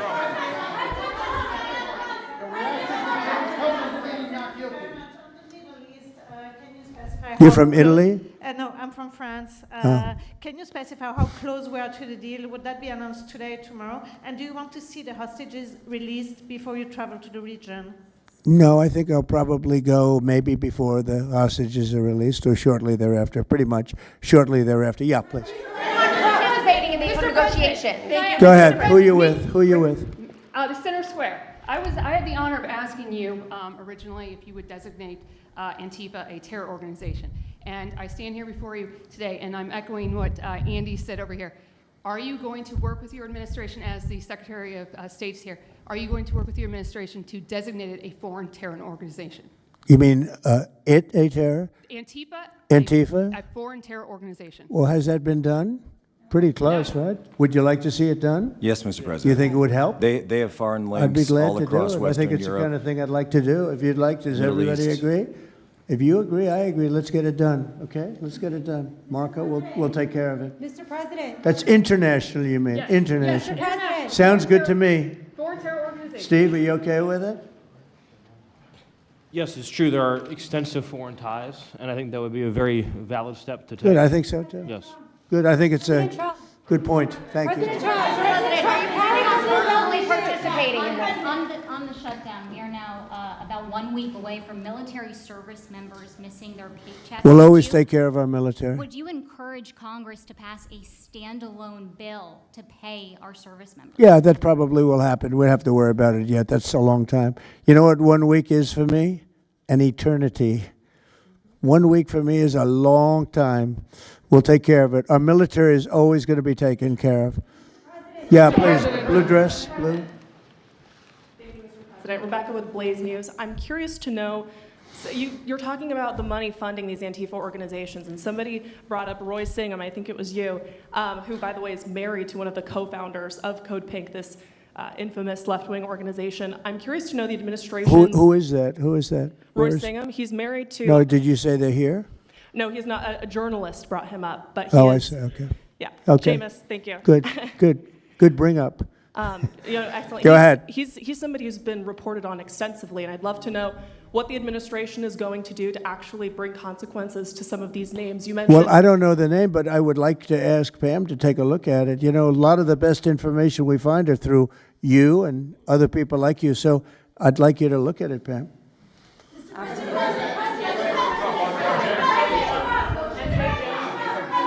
In the back, please. Compelling proof that Antifa did infiltrate on January 6th, dressed up like Trump supporters and incited violence. Is that something that you would want the new J6 committee at Congress to look into? Well, I've heard that. They dress up like, you know, they're fresh out of MAGA, but they have nothing to do with MAGA.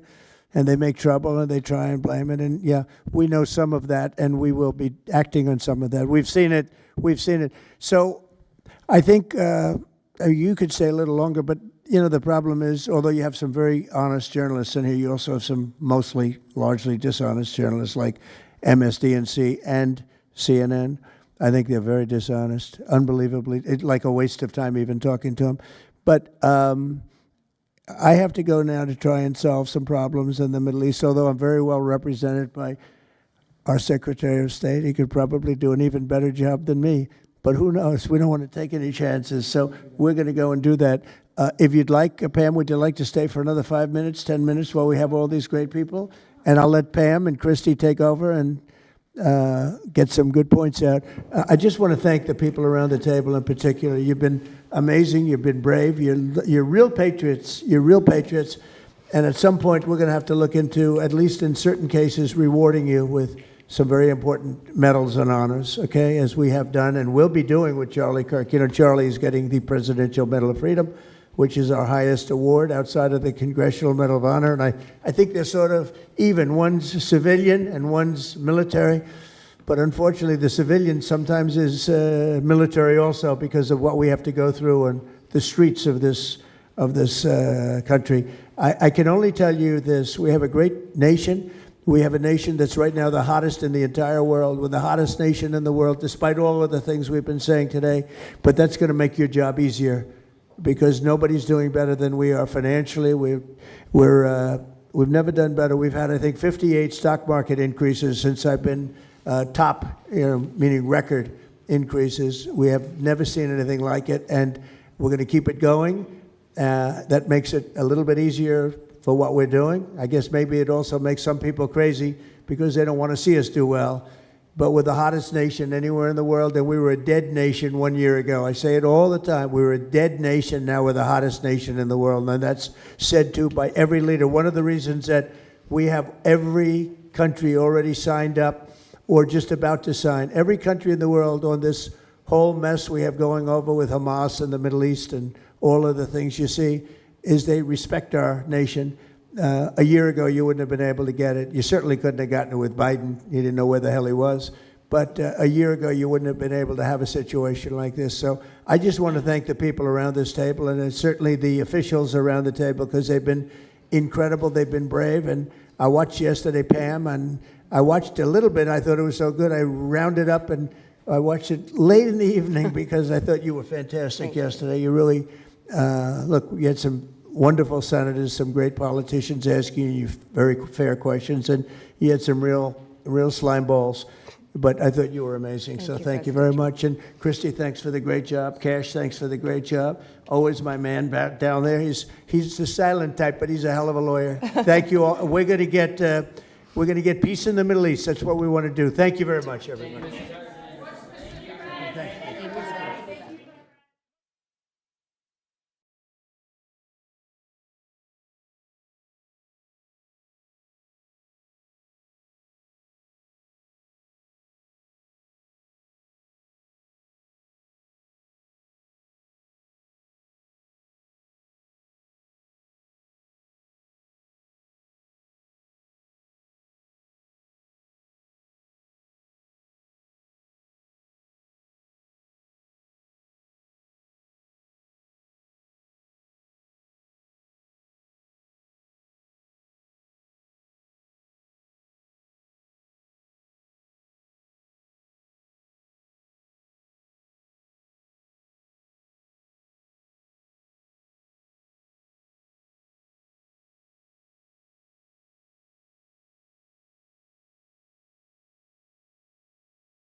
Well, thank you very much, everybody. It's an honor to have the Prime Minister of Canada, Mark Carney, who I have made very popular. He's an extremely popular Prime Minister, and I'm very honored to do it because I liked him right from the beginning. I've liked him, and we've had a good relationship.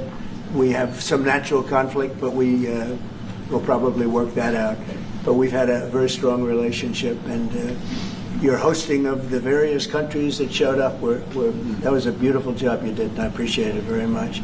We're going to be talking about trade. We're going to be talking about a lot of different things. We'll certainly be talking about Gaza.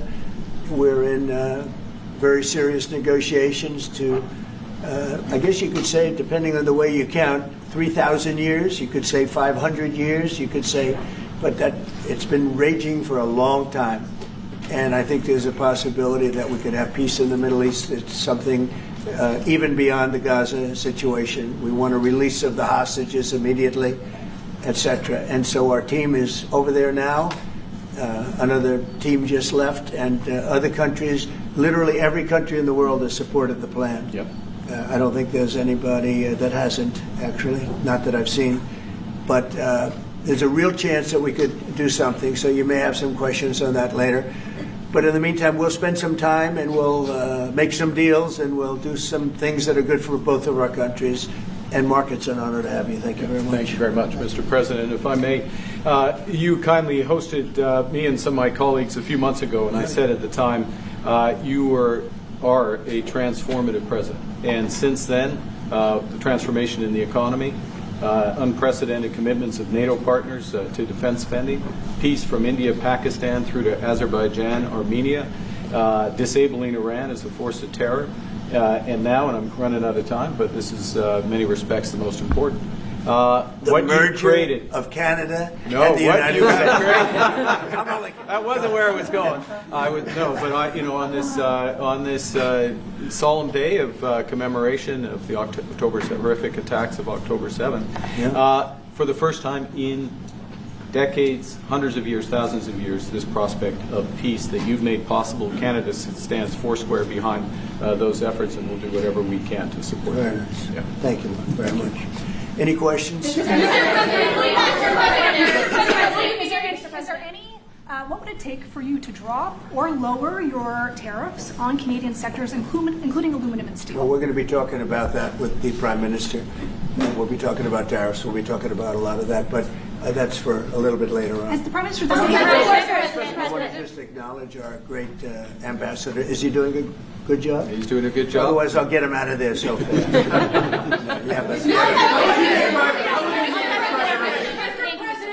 Is it the White House's position that furloughed workers should be paid for their back pay? I would say it depends on who we're talking about. I can tell you this, the Democrats have put a lot of people in great risk and jeopardy, but it really depends on who you're talking about. But for the most part, we're going to take care of our people.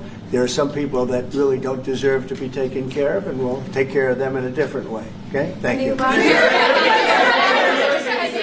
President, in your opinion, why has Canada and the United States failed to reach an agreement up until now? Well, it's a complicated agreement, more complicated maybe than any other agreement we have on trade, because, we have natural conflict. We also have mutual love. We have great love for each other. I love this. I love Canada and the people of Canada, and Mark feels the same way about here. The problem we have is that they want a car company and I want a car company, meaning the U.S. wants a car company, and they want steel and we want steel. So in other countries, they're very far away, and there's no problem. You can compete and you can do. We don't like to compete because we sort of hurt each other when we compete. And so we have a natural conflict. It's a natural business conflict. Nothing wrong with it. And I think we've come a long way over the last few months, actually, in terms of that relationship. So when it comes to trade, the United States was always giving everything. They gave everything to Canada. And they would let car companies leave here and go to Canada. But that hurts the United States. And, other presidents didn't see that. They weren't business-oriented. They might have been good politicians in some cases, not in all cases. They were bad at both. But it's a very natural conflict, and it's something that we're working out. Canada has offered a lot of compromise this summer. Are you willing today to offer some compromise to Canada, maybe on steel, and aluminum? Well, we made compromise, and we've made some compromise even on steel. But, we have the same basic authority and the same basic, this could be also a little bit of a conflict with other countries all over the world on steel, because we want to make our own steel. We don't want to bring steel in for the most part, but we will bring it in, and we do bring it in. We continue to bring it in from Canada, but there is a tariff to pay. And I think that would be a normal thing to say, but we've come a long way. I think, Howard, we can truly say, do you want to make a comment on that? Well, I think the opportunity to work together, but as you've said, there's conflict. Why do we make cars in Canada? You've called that out, and you've addressed that. So there are places we should work together, and there are places that we have natural conflict. It's a tough situation because we want to make our cars here. At the same time, we want Canada to do well making cars. So we're working on formulas, and I think we'll get there. Canadians are refusing to go to the U.S. The numbers are down like 23% in the first 7 months of the year. What do you say to Canadians that don't want to go to the U.S. now because of your 51st state talk, because of the trade war, the tariffs, and the fear of also... Look, I understand that, and Americans don't want to buy cars that are made in Canada. We have the same conflict. So there isn't... It's something that will get worked out. There's still great love between the two countries, but American people want product here. They want to make it here. Detroit was emptied out and moved to Canada, moved to Mexico, moved to other places, not just Canada. And now they're all moving back, they're moving back. We have, right now, I was just telling Mark, we have 17 trillion, but it's really much higher. That was as of a couple of months ago. We have over $17 trillion being invested now in the United States. As an example, Biden, he was the worst president we've ever had, but they had less than $1 trillion in 4 years. We have more than 17 trillion in 8 months. 8 months. And I think that number is going to be $21, $22 trillion. There's never been anything like that in the history of the world for any country, not even close. If you did 1 trillion in a year, that's pretty good. We're going to do over 20. And it's coming in with AI, it's coming in with auto plants. We're building auto plants, a lot of auto plants in the U.S. It's coming in for a lot of reasons. It's coming in because of the fact, I think the November 5th election was a big factor, and I think the tariffs are a big factor. And again, we want Canada to do great, but there's a point at which we also want the same business. We're competing for the same business. That's the problem. That's why I keep mentioning one way to solve that problem is a very easy way.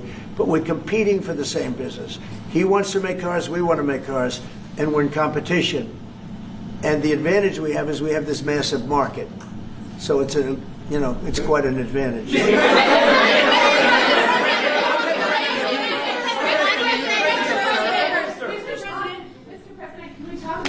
For a second, are you planning to invoke the Insurrection Act? That would be, a very long-standing law that's been on the books. Yeah, well, it's been invoked before, as you know. If you look at Chicago, Chicago's a great city where there's a lot of crime. And if the governor can't do the job, we'll do the job. It's all very simple.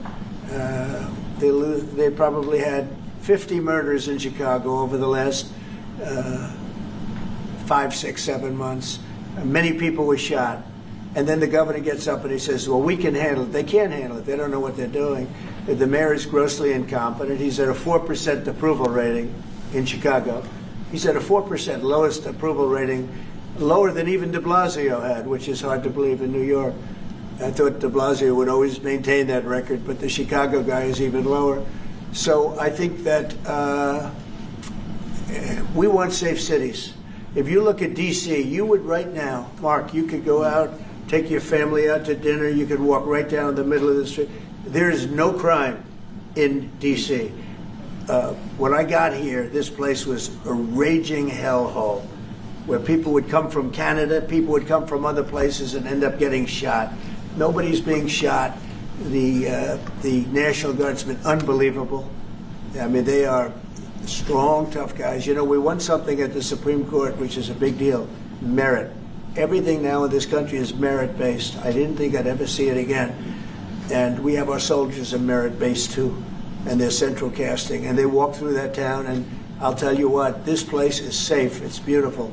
Now we're in Memphis, and the same thing's happening. You're getting the reports. The bad guys are saying, we don't want anything to do with this. And we're removing many people. In D.C., we took out 1,700 career criminals and sent them back to the countries from which they came, mostly led out by Biden and his people that had an open border policy. And you know, Canada, you suffered because of that too, because they'd come here and they'd go into Canada also. So we're like a buffer for that in terms of, Canada suffered greatly by Biden and the open border, the policy of open border, totally unchecked, totally unvetted. And these people were, you know, if you got 5%, 2%, now you were getting a lot of bad people. And we now have a closed border. You've done well. Yep. We have a closed border, and it's a really closed border. In fact, for 4 months, I don't even know if this is possible, but the figures were released. 0 people were able to come into the United States from the southern border. 0. And as you know, we're taking a very hard stand on drugs. This is also benefiting you. A lot of we call them the water drugs, the drugs that come in through water. They're not coming. There are no boats anymore. Frankly, there are no fishing boats. There's no boats out there, period. If you want to know the truth, we're saying, does anybody go fishing anymore? The fact is, we knocked out, probably saved at least 100,000 lives, American lives, Canadian lives, by taking out all those boats coming in. So it's, and now they don't come in that way anymore. Now they'll come in other ways, and we're not going to allow that either. So we've done a great job on that.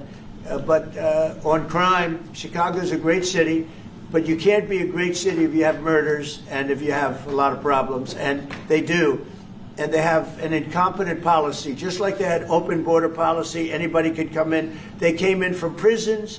They came in from mental institutions, drug dealers. They came in from all over the place, and we don't have that anymore. This country is becoming we're a very strong country. Look, financially speaking, I would say that because of the tariffs, because of the election, because of the policy, because of the great big beautiful deal, it's what I added the word great because it really is. It's the biggest bill ever passed in the history of our country. We don't need another bill. It's the biggest tax cuts, when you think no tax on tips, no tax on Social Security, no tax on overtime for the people.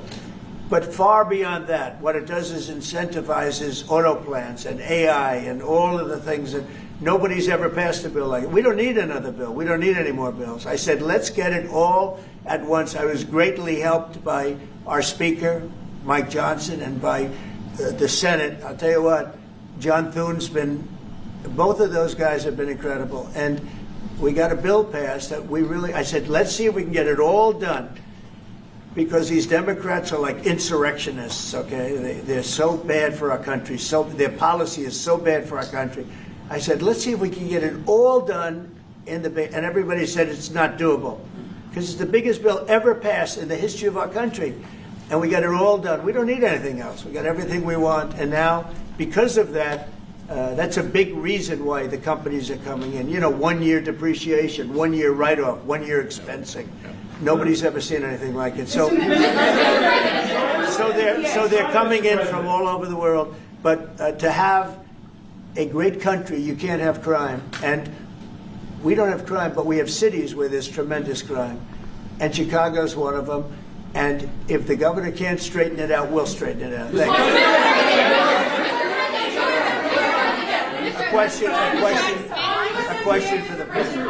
Mr. Carney, Mr. Prime Minister, I'd like to know how come the UK and the European Union have succeeded to sign deals and bring the tariffs down, and Canada still hasn't been able to do the same? Yeah, because they're not located right next to each other. It makes it, in many cases, it's much better and easier. But yeah, and if I may, let's be clear about the relationship as it stands right now. We are the second largest trading partner of the United States. We do a lot of trade going across the border where we're cooperating, first thing. Secondly, we are the largest foreign investor in the United States. $500 billion in the last 5 years alone, probably $8 trillion in the next 5 years if we get the agreement that we expect to get. Thirdly, there are areas, as the President just said, where conflict, maybe not so much conflict, we compete. There are areas where we compete, and it's in those areas where we have to come to an agreement that works. But there are more areas where we are stronger together, and that's what we're focused on. And we're going to get the right deal. Right deal for America, right deal, obviously, from my perspective, for Canada.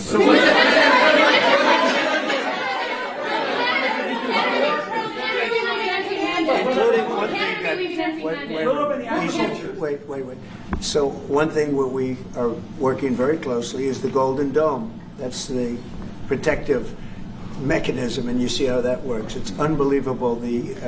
Ronald Reagan wanted to have it, and at that time they didn't have the technology, even close to the technology, but he was advanced, and we'll be working together on a Golden Dome for the two countries, and it's something that I think is going to be very important, especially when you look at the world, you look at what's happening. We want to have that protection. It's really amazing. The technology is unbelievable. Why do you say some federal workers should not get their back pay? Why do you say some? Well, you're going to have to figure that out, okay? Ask the Democrats that question. Mr. President, just to follow up there, I mean, the law says that when the government is reopened, that workers will receive their back pay. So are you going to defy the law there, or what do you hope? I follow the law, and what the law says is correct, and I follow the law. Mr. President, will Canada be leaving empty-handed, or will will Mr. Carney be leaving Washington with a deal on tariffs? I think they're going to be very happy. We have a lot of things that we're working on that people don't talk about. They talk about, competitiveness. He's a very competitive person. And they talk about things that we don't necessarily agree on. But I think they're going to walk away very happy. I think so. Mr.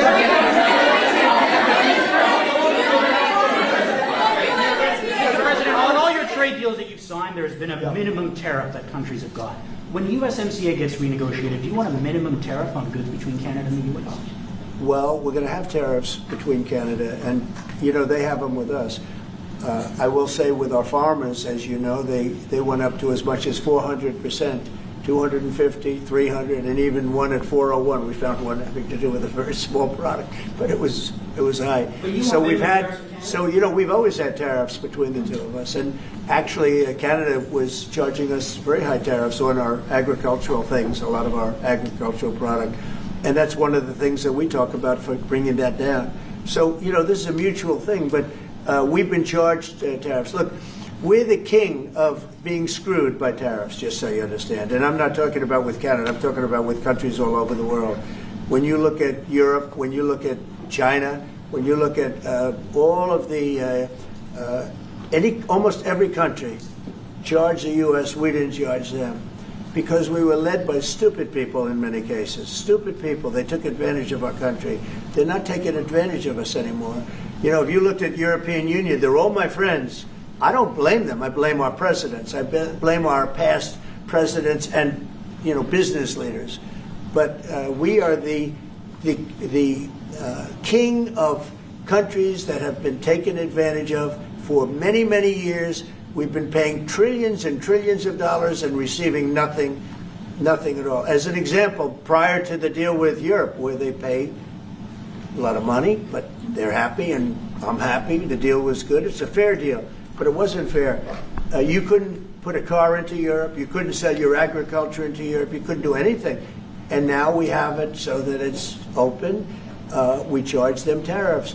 We didn't charge them tariffs a car. They charge us tremendous. I said to Angela Merkel once, I said, how many cars have gone to Germany from the United States? And she said, well, I don't believe any. And I said, you're right. You're right. Well, that doesn't happen anymore. And they're paying a fair amount. It's just a fair amount. It's not, I could ask for much more. It's a fair amount. But the United States now is using the same thing that they've used on us. And I just can't believe it's taken presidents so long to do this. And again, we're going to treat people fairly. We're going to especially treat Canada fairly.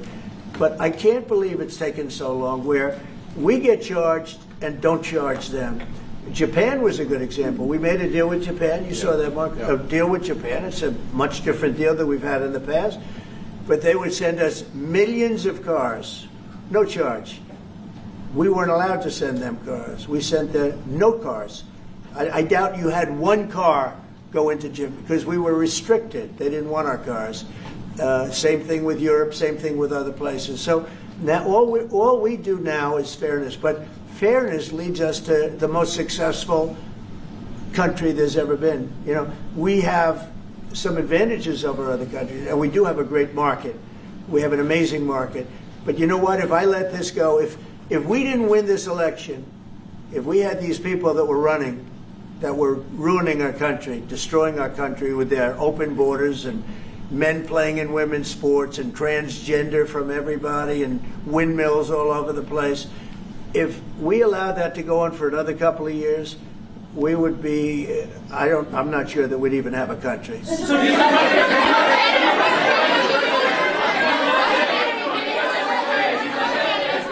want free trade going forward. Mr. President, how do you see this? By the way, I'm not sure we would have even had a country. And now we have the most successful country in the world. Brian? Yes, sir. What is your message to Democrats ahead of a next vote to open up the government? The American people are saying, open the damn government. What's your message to them right now? Well, they're the ones that started it. They're the ones that have it. And it's almost like a kamikaze attack by them. You want to know the truth? This is like a kamikaze attack. They almost, you know, they have nothing to lose. They've lost the elections. They've lost the presidential election in a landslide. I saw the other day where Kamala said this was a very close election. This was one of the biggest sweeps that anybody's ever had. Won the popular vote by millions, won the Electoral College by a massive amount. They said, if I got 270, that would be great. But I got, I think, 312 or 315, and they got 220. So, you know, we won that. But we won counties. The big thing is counties. So out of all of the counties, thousands and thousands, we got 2,500. They got 525. It was a landslide. And we listened. Oh, yes, it was close. It was one of the greatest victories ever. And it was a mandate to do what we're doing. And I hope, and Mark wants this as much as I do, we are very close to making a deal on the Middle East that will bring peace to the Middle East. After all of these years of millions and millions, tens of millions of people being killed, there's a chance to bring peace to the Middle East. In addition to that, I made 7 other deals, and they're, you know, great. And we're, you know, things are happening with respect to Russia, Ukraine. That's one that last week, Mark, 7,812 people were killed. Soldiers, mostly soldiers. But 7,000, more than 7,000, almost 8,000 soldiers were killed. It's a crazy thing. I thought that would have been one of the easy ones. I get along very well with Putin, and I thought that would have been, I'm very disappointed in him because I thought this would have been an easy one to settle, but it's turned out to be maybe tougher than the Middle East. We'll see what happens with the Middle East.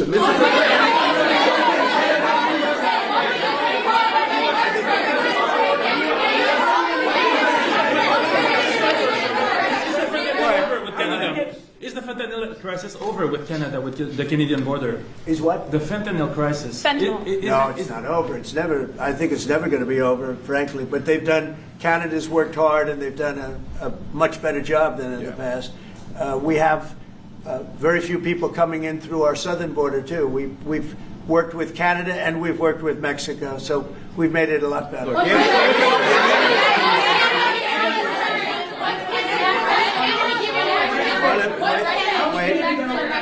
On fentanyl, any amount is too much. So we've gotten it down. It's down substantially. It's less than 1%, but it's still too much. It's too much at home in Canada. A lot of people. Yeah, we got to stop it. On USMCA, are the two of you both committed to seeing it through in the renegotiation of that deal that you made? Well, we could renegotiate it, and that would be good, or we could just do different deals. We're allowed to do different deals if we want. We might make deals that are better for the individual What's your preference? countries. I don't care. I want to make whatever the best deal is for this country, and also very much with Canada in mind. Go ahead, sir. Sir, on China, What work can the United States and Canada do together to counter China? Well, you have to be able to compete. They're a great competitor, and Mark and I both know that, and you have to be able to compete. We have big advantages over China for lots of different reasons, and I think we're doing very well with China. I get along very well with President Xi. I'm going to be meeting him in a few weeks, as you know. I'll be meeting him in South Korea. But we've had a very good relationship for a long time. But you have to be able to compete. To do well with China, if you can't compete, you're not going to do well with China. And Canada is very competitive. I can tell you that. Canada is a very competitive country. And I think Canada's done very well over the years with China. Yeah, we have. But we'll do better together Yeah. on that. Mr. President, on the Middle East, what guarantees are you giving your Arab partners that Israel will not resume its offensive after the hostages are released? Well, the primary guarantee is once this deal happens, if it does happen, look, they're in negotiations right now, we are going to do everything possible. We have a lot of power, and we're going to do everything possible to make sure everybody adheres to the deal. Okay? Are you concerned about the delays at airports, and how do you see this shutdown ending? Oh, sure. I mean, it's they're all Democrat delays. There are delays at the airport. That's standard. And again, this is something that every day we put forth a bill. It's just a continuation. It's a very simple thing to sign and very simple to do. And I really think that these are people that I think they have nothing to lose. They have a party that's out of control. They have no leader. Nobody knows who the leader is. I look at people with very low IQs like Crockett, this woman Crockett. I never met her, but she's a low IQ individual. I look at AOC talking about how if they want to negotiate, they can come to my office. She's not in that position to do that. And who the hell is she to say that? And then I watch Nancy Pelosi not knowing what to do. I watch their leadership. Look, Schumer is petrified of primary because he's not going to win probably against anybody in a primary. You know, Schumer did the right thing, but he handled it badly originally a year ago. He did probably the right thing, but he handled it badly. I think Schumer is incapable of making a deal. They are a mess. They're a party that has no leadership. They have, and they have no policy. You know, I think we have great leadership, but we also have great policy. We have strong borders. We have no men and women's sports. Basic things. We're not going to take your child away and change the sex of your child. We're not going to do things like that. What they're doing to the country is so incredible. And they got away with it with all their woke crap, and now it's stopped. And we have a country that's based on common sense and strength and intelligence. I mean, we have the United States of America, and I say it all the time. Other leaders have told me this. Mark hasn't yet, but I think he would.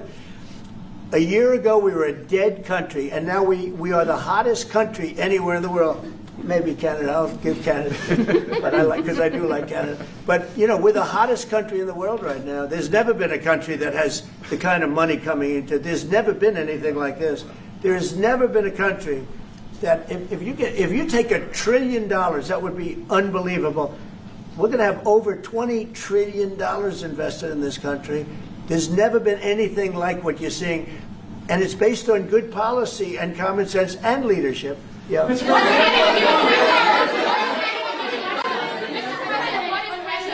President, what is Canada giving you in return? If you say Mr. Carney is going to be leaving Washington happy, what's Canada giving you in return? Well, you'll find out, but I think the people of Canada, they will love us again. Most of them still do. But if you say only 25%, I assume a lot of them, I think they love us.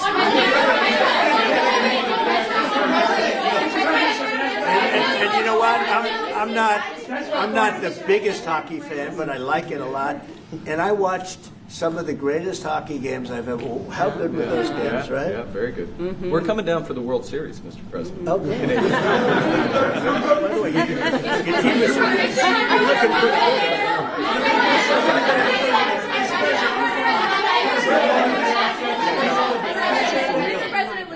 pretty Canada that doesn't include supply managed goods like dairy, for example? If the federal government said that's off the table. Well, if it would include dairy, I mean, it's going to include everything. We'll do a comprehensive.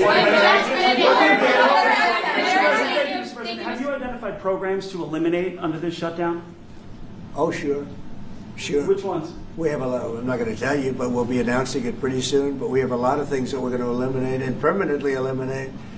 You know, one of the things that we have is some advantage, you could say, but because of the shutdown, which I think they made a big mistake, we're able to take out billions and billions of dollars of waste, fraud, and abuse, and they've handed it, you know, on a silver platter.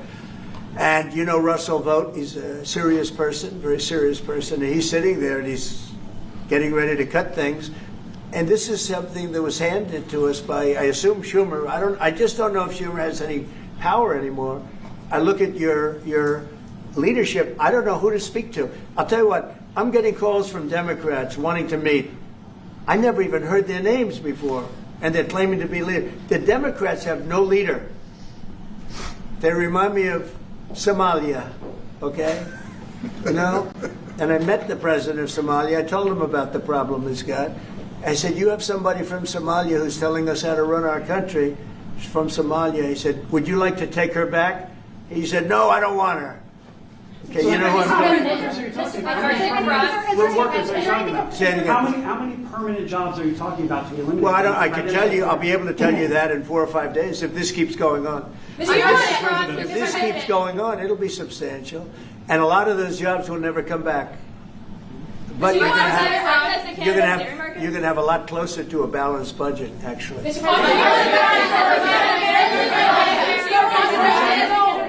there anything the Prime Minister has done that's making it more difficult to reach a deal? Say it? Is there anything that the Prime Minister has done that's making it more difficult or easier to reach a deal? No, I think he's a great Prime Minister. I mean, he could represent me anytime. I will tell you, I'm not saying that because, no, he is a very strong, very good leader. He's a nice man, but he can be nasty. He can be very nasty. Maybe as nasty as anybody. How? I think Canada, let me put it this way, I can tell you this because I deal with lots of leaders all over the world. He is a world-class leader. He's a man that knows what he wants, and I'm not surprised to see that he won the election and won it substantially, and I would think he's more popular now. He's a good man. He does a great job, and he's a tough negotiator. So then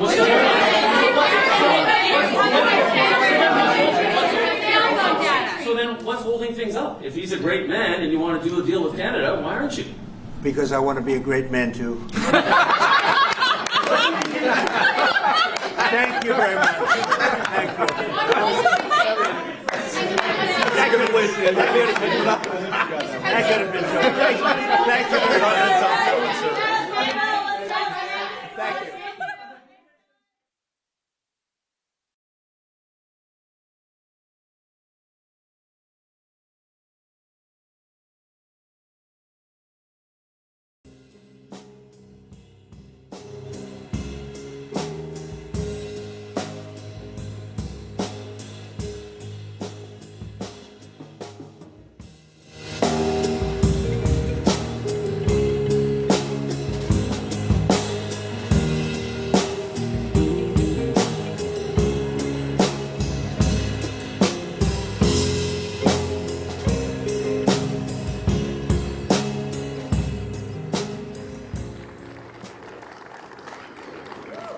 Well, good morning. This is a beautiful day. We could not have asked for a more beautiful day than this.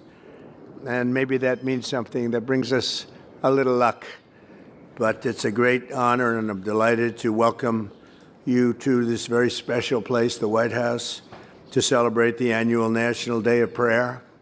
And we're doing it up big. This is the first time they've done it this way, and you deserve it.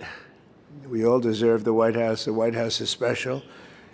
We're bringing back religion in our country, and we're bringing it back quickly and strongly.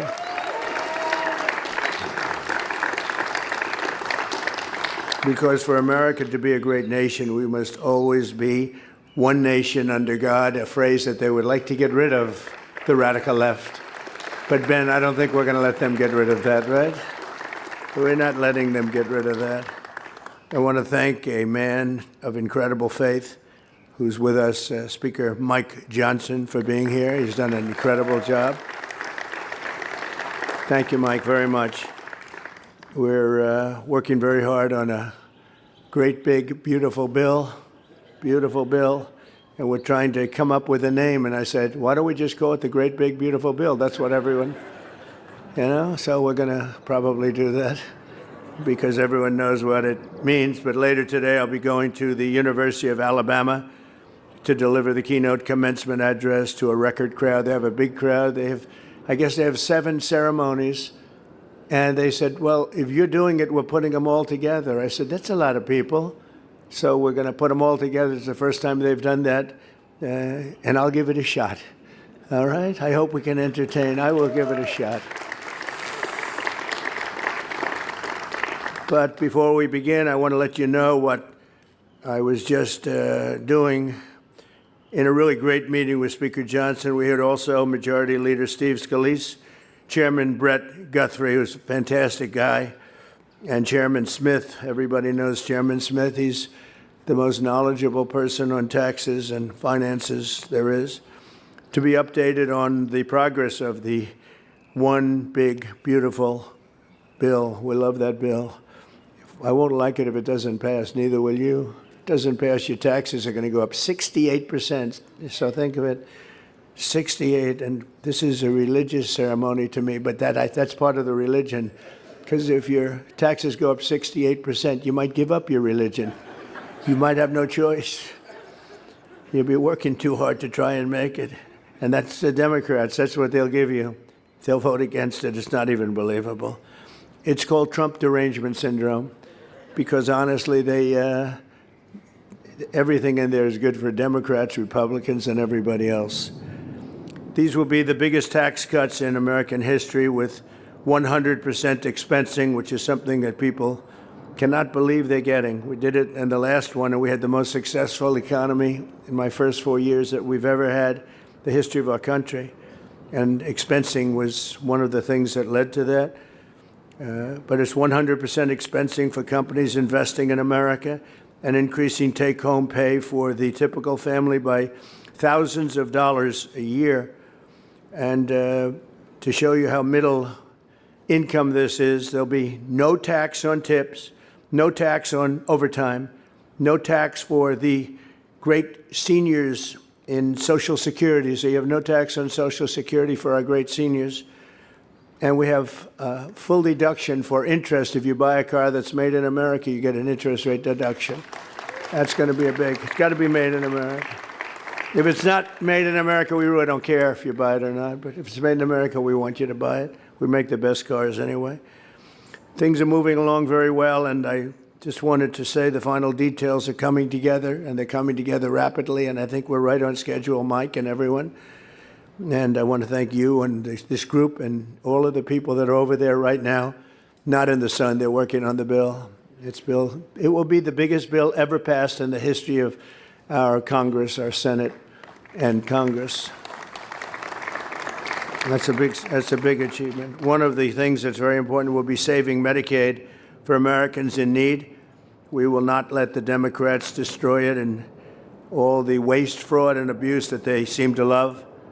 And they will decimate Medicaid if they get the chance. We're not going to give them that chance. So just remember, we will be saving Medicaid and strengthening it. It'll be actually very strengthened. And they are going to decimate it. We can't let it happen. And very simply, to finish that, we will make America rich and healthy again. And why don't we say rich, healthy, and religious again? Okay, shall I add that for this group? Right, Dan Patrick? Thanks as well to the great people that are here. Pete Hegseth, who's doing a fantastic job. Pete, thank you. Marco Rubio, unbelievable. Unbelievable, Marco. When I have a problem, I call up Marco. He gets it solved. He gets it solved. Scott Bessent, he's got a very easy job now. He's negotiating with about 200 countries. Can you handle it? Do you get to sleep at all? He's got phone calls coming in. I was with him before. I had like 30 phone calls. I said, just see me later. They're all calling. Scott Turner, who's doing wonderful work. Recommendation of Ben. Ben, when Ben, recommends you, I have no choice, right? But you're doing great. You're doing great. Attorney General Pam Bondi, she's slightly busy. She's on the busy side with all of the, you have a big assortment of everything when you think of it. She's got every form of crime known to mankind and womankind, too. You always have to say that as a politician. But she's doing incredible work. Director of National Intelligence, Tulsi Gabbard. Tulsi, thank you. Good job. A man that I can't talk about because he goes undercover most of the time. His whole life is now undercover, but he's central casting when you get to see him, I tell you. He's a handsome guy. He is, if I was casting a movie for the CIA, I'd put this guy in it. Director of the CIA, John Ratcliffe. Where's John? John, see? He's undercover. He's here, but he's undercover. He's perfect. U.S. Trade Representative, Jameson Greer, another busy one, huh? Jameson, good. And another one who's negotiating along with Scott and Jameson. He's negotiating all the time. He doesn't want to talk about it. He can't. He has no life. Howard Lutnick, Commerce. He has no life. And a very special person, friend of mine for a long time, and she's doing an unbelievable job at small business, which is really big business. You know, when you add up all that small business, it's probably the biggest bank in the world. But she is really capable and doing a fantastic job. We're working with Linda McMahon also on the student loans, getting them paid up. Administrator Kelly Loeffler. Kelly, thank you very much. And we're also joined by some special senators. Roger Marshall. Roger, you are a great guy. Whenever I have a problem, he's calling, sir, don't worry about it. I said, thanks, Roger. It's easy for you to say, Roger. But he always is so good. He's a good man. James Lankford. James, I saw you on television. You were fantastic on television. James was defending me on television, something that's not easy to do, but he did a good job. Thank you, James. And Mark Wayne Mullen. Mark Wayne, where are you? Don't ever fight Mark Wayne. Yep, thank you, Mark Wayne. Don't ever fight him. He was a fighter. And Cindy Hyde-Smith is here. Cindy, hi, Cindy. Wow. And we have thanks, Cindy, you're doing great. I looked at your numbers. You're very popular. You don't need me to go out and campaign with you this year, huh? Isn't that good? Representatives Mark Harris, Mary Miller, Gary Palmer, Marjorie Taylor Greene, Robert Adderholt, Jason Smith, Chris Smith, Tim Wahlberg, and Josh Brenkein. Thank you all for being here. And we have some others, but I can't see them. I just cannot see them, so I'm going to get myself in trouble. They'll never vote for me again, Ben. That's the problem. You know, if you don't mention, hi, Mary, but Mary will. Thank you also to Senior Advisor Pastor Paula White, who has been so incredible. She's been right from the beginning, Paula, right? And we've had like a 94% poll number, and I think Paula got it more than I got it. She's saying, no, I'm telling you, he's a good person. Well, we don't like him. We don't like him. I'm telling you, he's done more for us than anybody. Oh, okay. And she got us up to about 94%. And my old friends, they couldn't believe that I got that kind of a number with you, understand? But you have done a great job, and Jenny Korn has done an unbelievable job. Jenny? And, you know, they work right out of the White House. They've never done that. That's never been done before. No other president allowed that. I think, you know, they say separation. They say separation between church and state, they told me. I said, all right, let's forget about that for one time. We said, really? The separation? I don't know. Is that a good thing or a bad thing? I'm not sure. But whether there's separation or not, you guys are in the White House where you should be, and you're representing our country. And we're bringing religion back to our country, and it's a big deal. And I want to say hello, John, the most talented man standing here today. He's one of the most successful artists, and his song is one of the most favored by people of religion. That I can tell you, John. You've done a great job. I always say he's the husband of Paula White, but actually he's very successful. That's always tough to live with, right, John? But not really, because you have an incredible wife that you're proud of, right? Well, that's good. Oh, he just gave her a kiss. That was the first time they've kissed in years. No, I'm only kidding. Great job, actually. The person that's been with me maybe the longest, and she's been just an incredible person, never asks for anything, never wants favors, or, gee, could I use your helicopter to get here or there, is named Alveda King, and she's here someplace. Is that?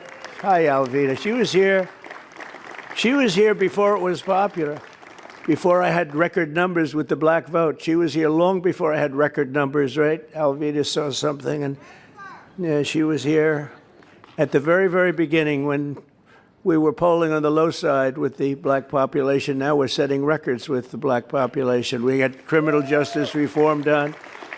We got the black colleges and universities, you know. I got that finance for. It was a very interesting story because for 2-3 years, I'd see these really great people, like 50 of them, or maybe a little more. They'd come up to Washington looking for money for historically black colleges and universities, and they'd come up, and the first time was okay. I helped them get it. I got it for them, and that was it. Then the next year they came up, and I said, why are you up here? We took care of you. They said, no, they make us come up every year. I said, you got to be kidding.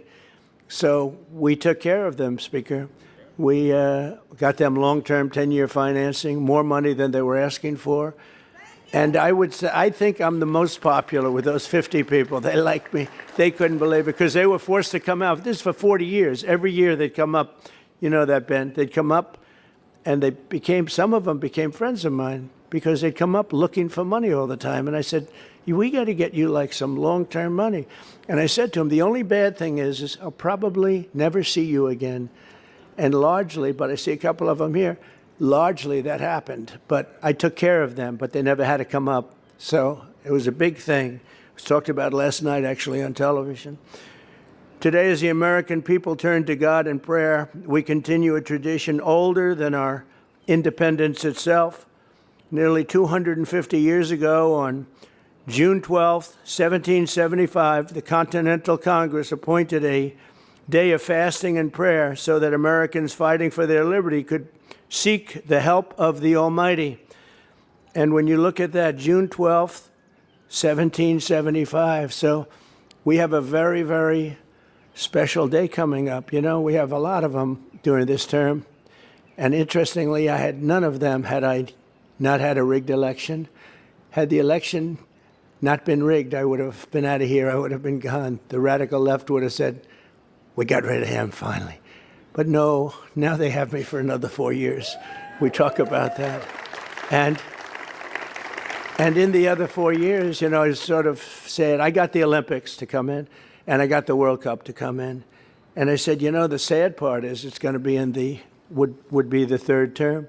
None of it came in during the, what would be the normal, you know, the more normal way of doing it, like counting the proper votes, et cetera, and just going on. I wouldn't have been president.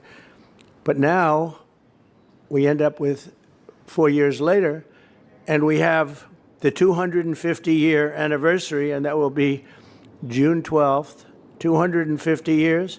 And you have Flag Day, so there's something happening on Flag Day. It's my birthday. But so you have 250 years in this term. You have the Olympics in this term. We have the Olympics going to Los Angeles. And we have the World Cup. And I was very instrumental in all three of them. They said, would you do it? Because another president refused to call. They needed for the Olympics and the World Cup, they needed the support of the president. And that particular president refused to talk to them. He didn't want to talk to them. I don't know why exactly, but he didn't want to talk. So they said, could you talk? And so I talked, and I talked them into it. And we got those two, and we have 250 years. So this is going to be really 4 years of celebration. So get ready. And we're going to always bring God with us. We're going to bring God to those celebrations. We're not going to forget about God. In a letter to wife Abigail, John Adams wrote of his first National Day of Prayer, millions will be upon their knees at once before their great Creator, imploring his forgiveness and blessing and asking for his favor on the American cause. Beautiful. Today, more than 2.5 centuries later, in the heart of a free and proud America, we rejoice that God answered those prayers. And I think God answered other prayers because he's put in an administration to run this country that's going to make you proud again. It's going to make you believe and believe more again. And we're going to have a country that's very strong. We're already in just 100 days. We're respected all over the world. Every leader's calling, want to have a meeting, appointments. They weren't calling so much last few years. They had no respect for our country. Our country was doing very, very poorly, as you know. Millions and millions of people pouring into our borders from jails and mental institutions and gang members. It was a terrible situation. And yesterday, I don't know if Kristi Noem is here or Tom Homan, but yesterday we had the lowest, safest border in history, 99.999. In other words, 3 people got in. 3.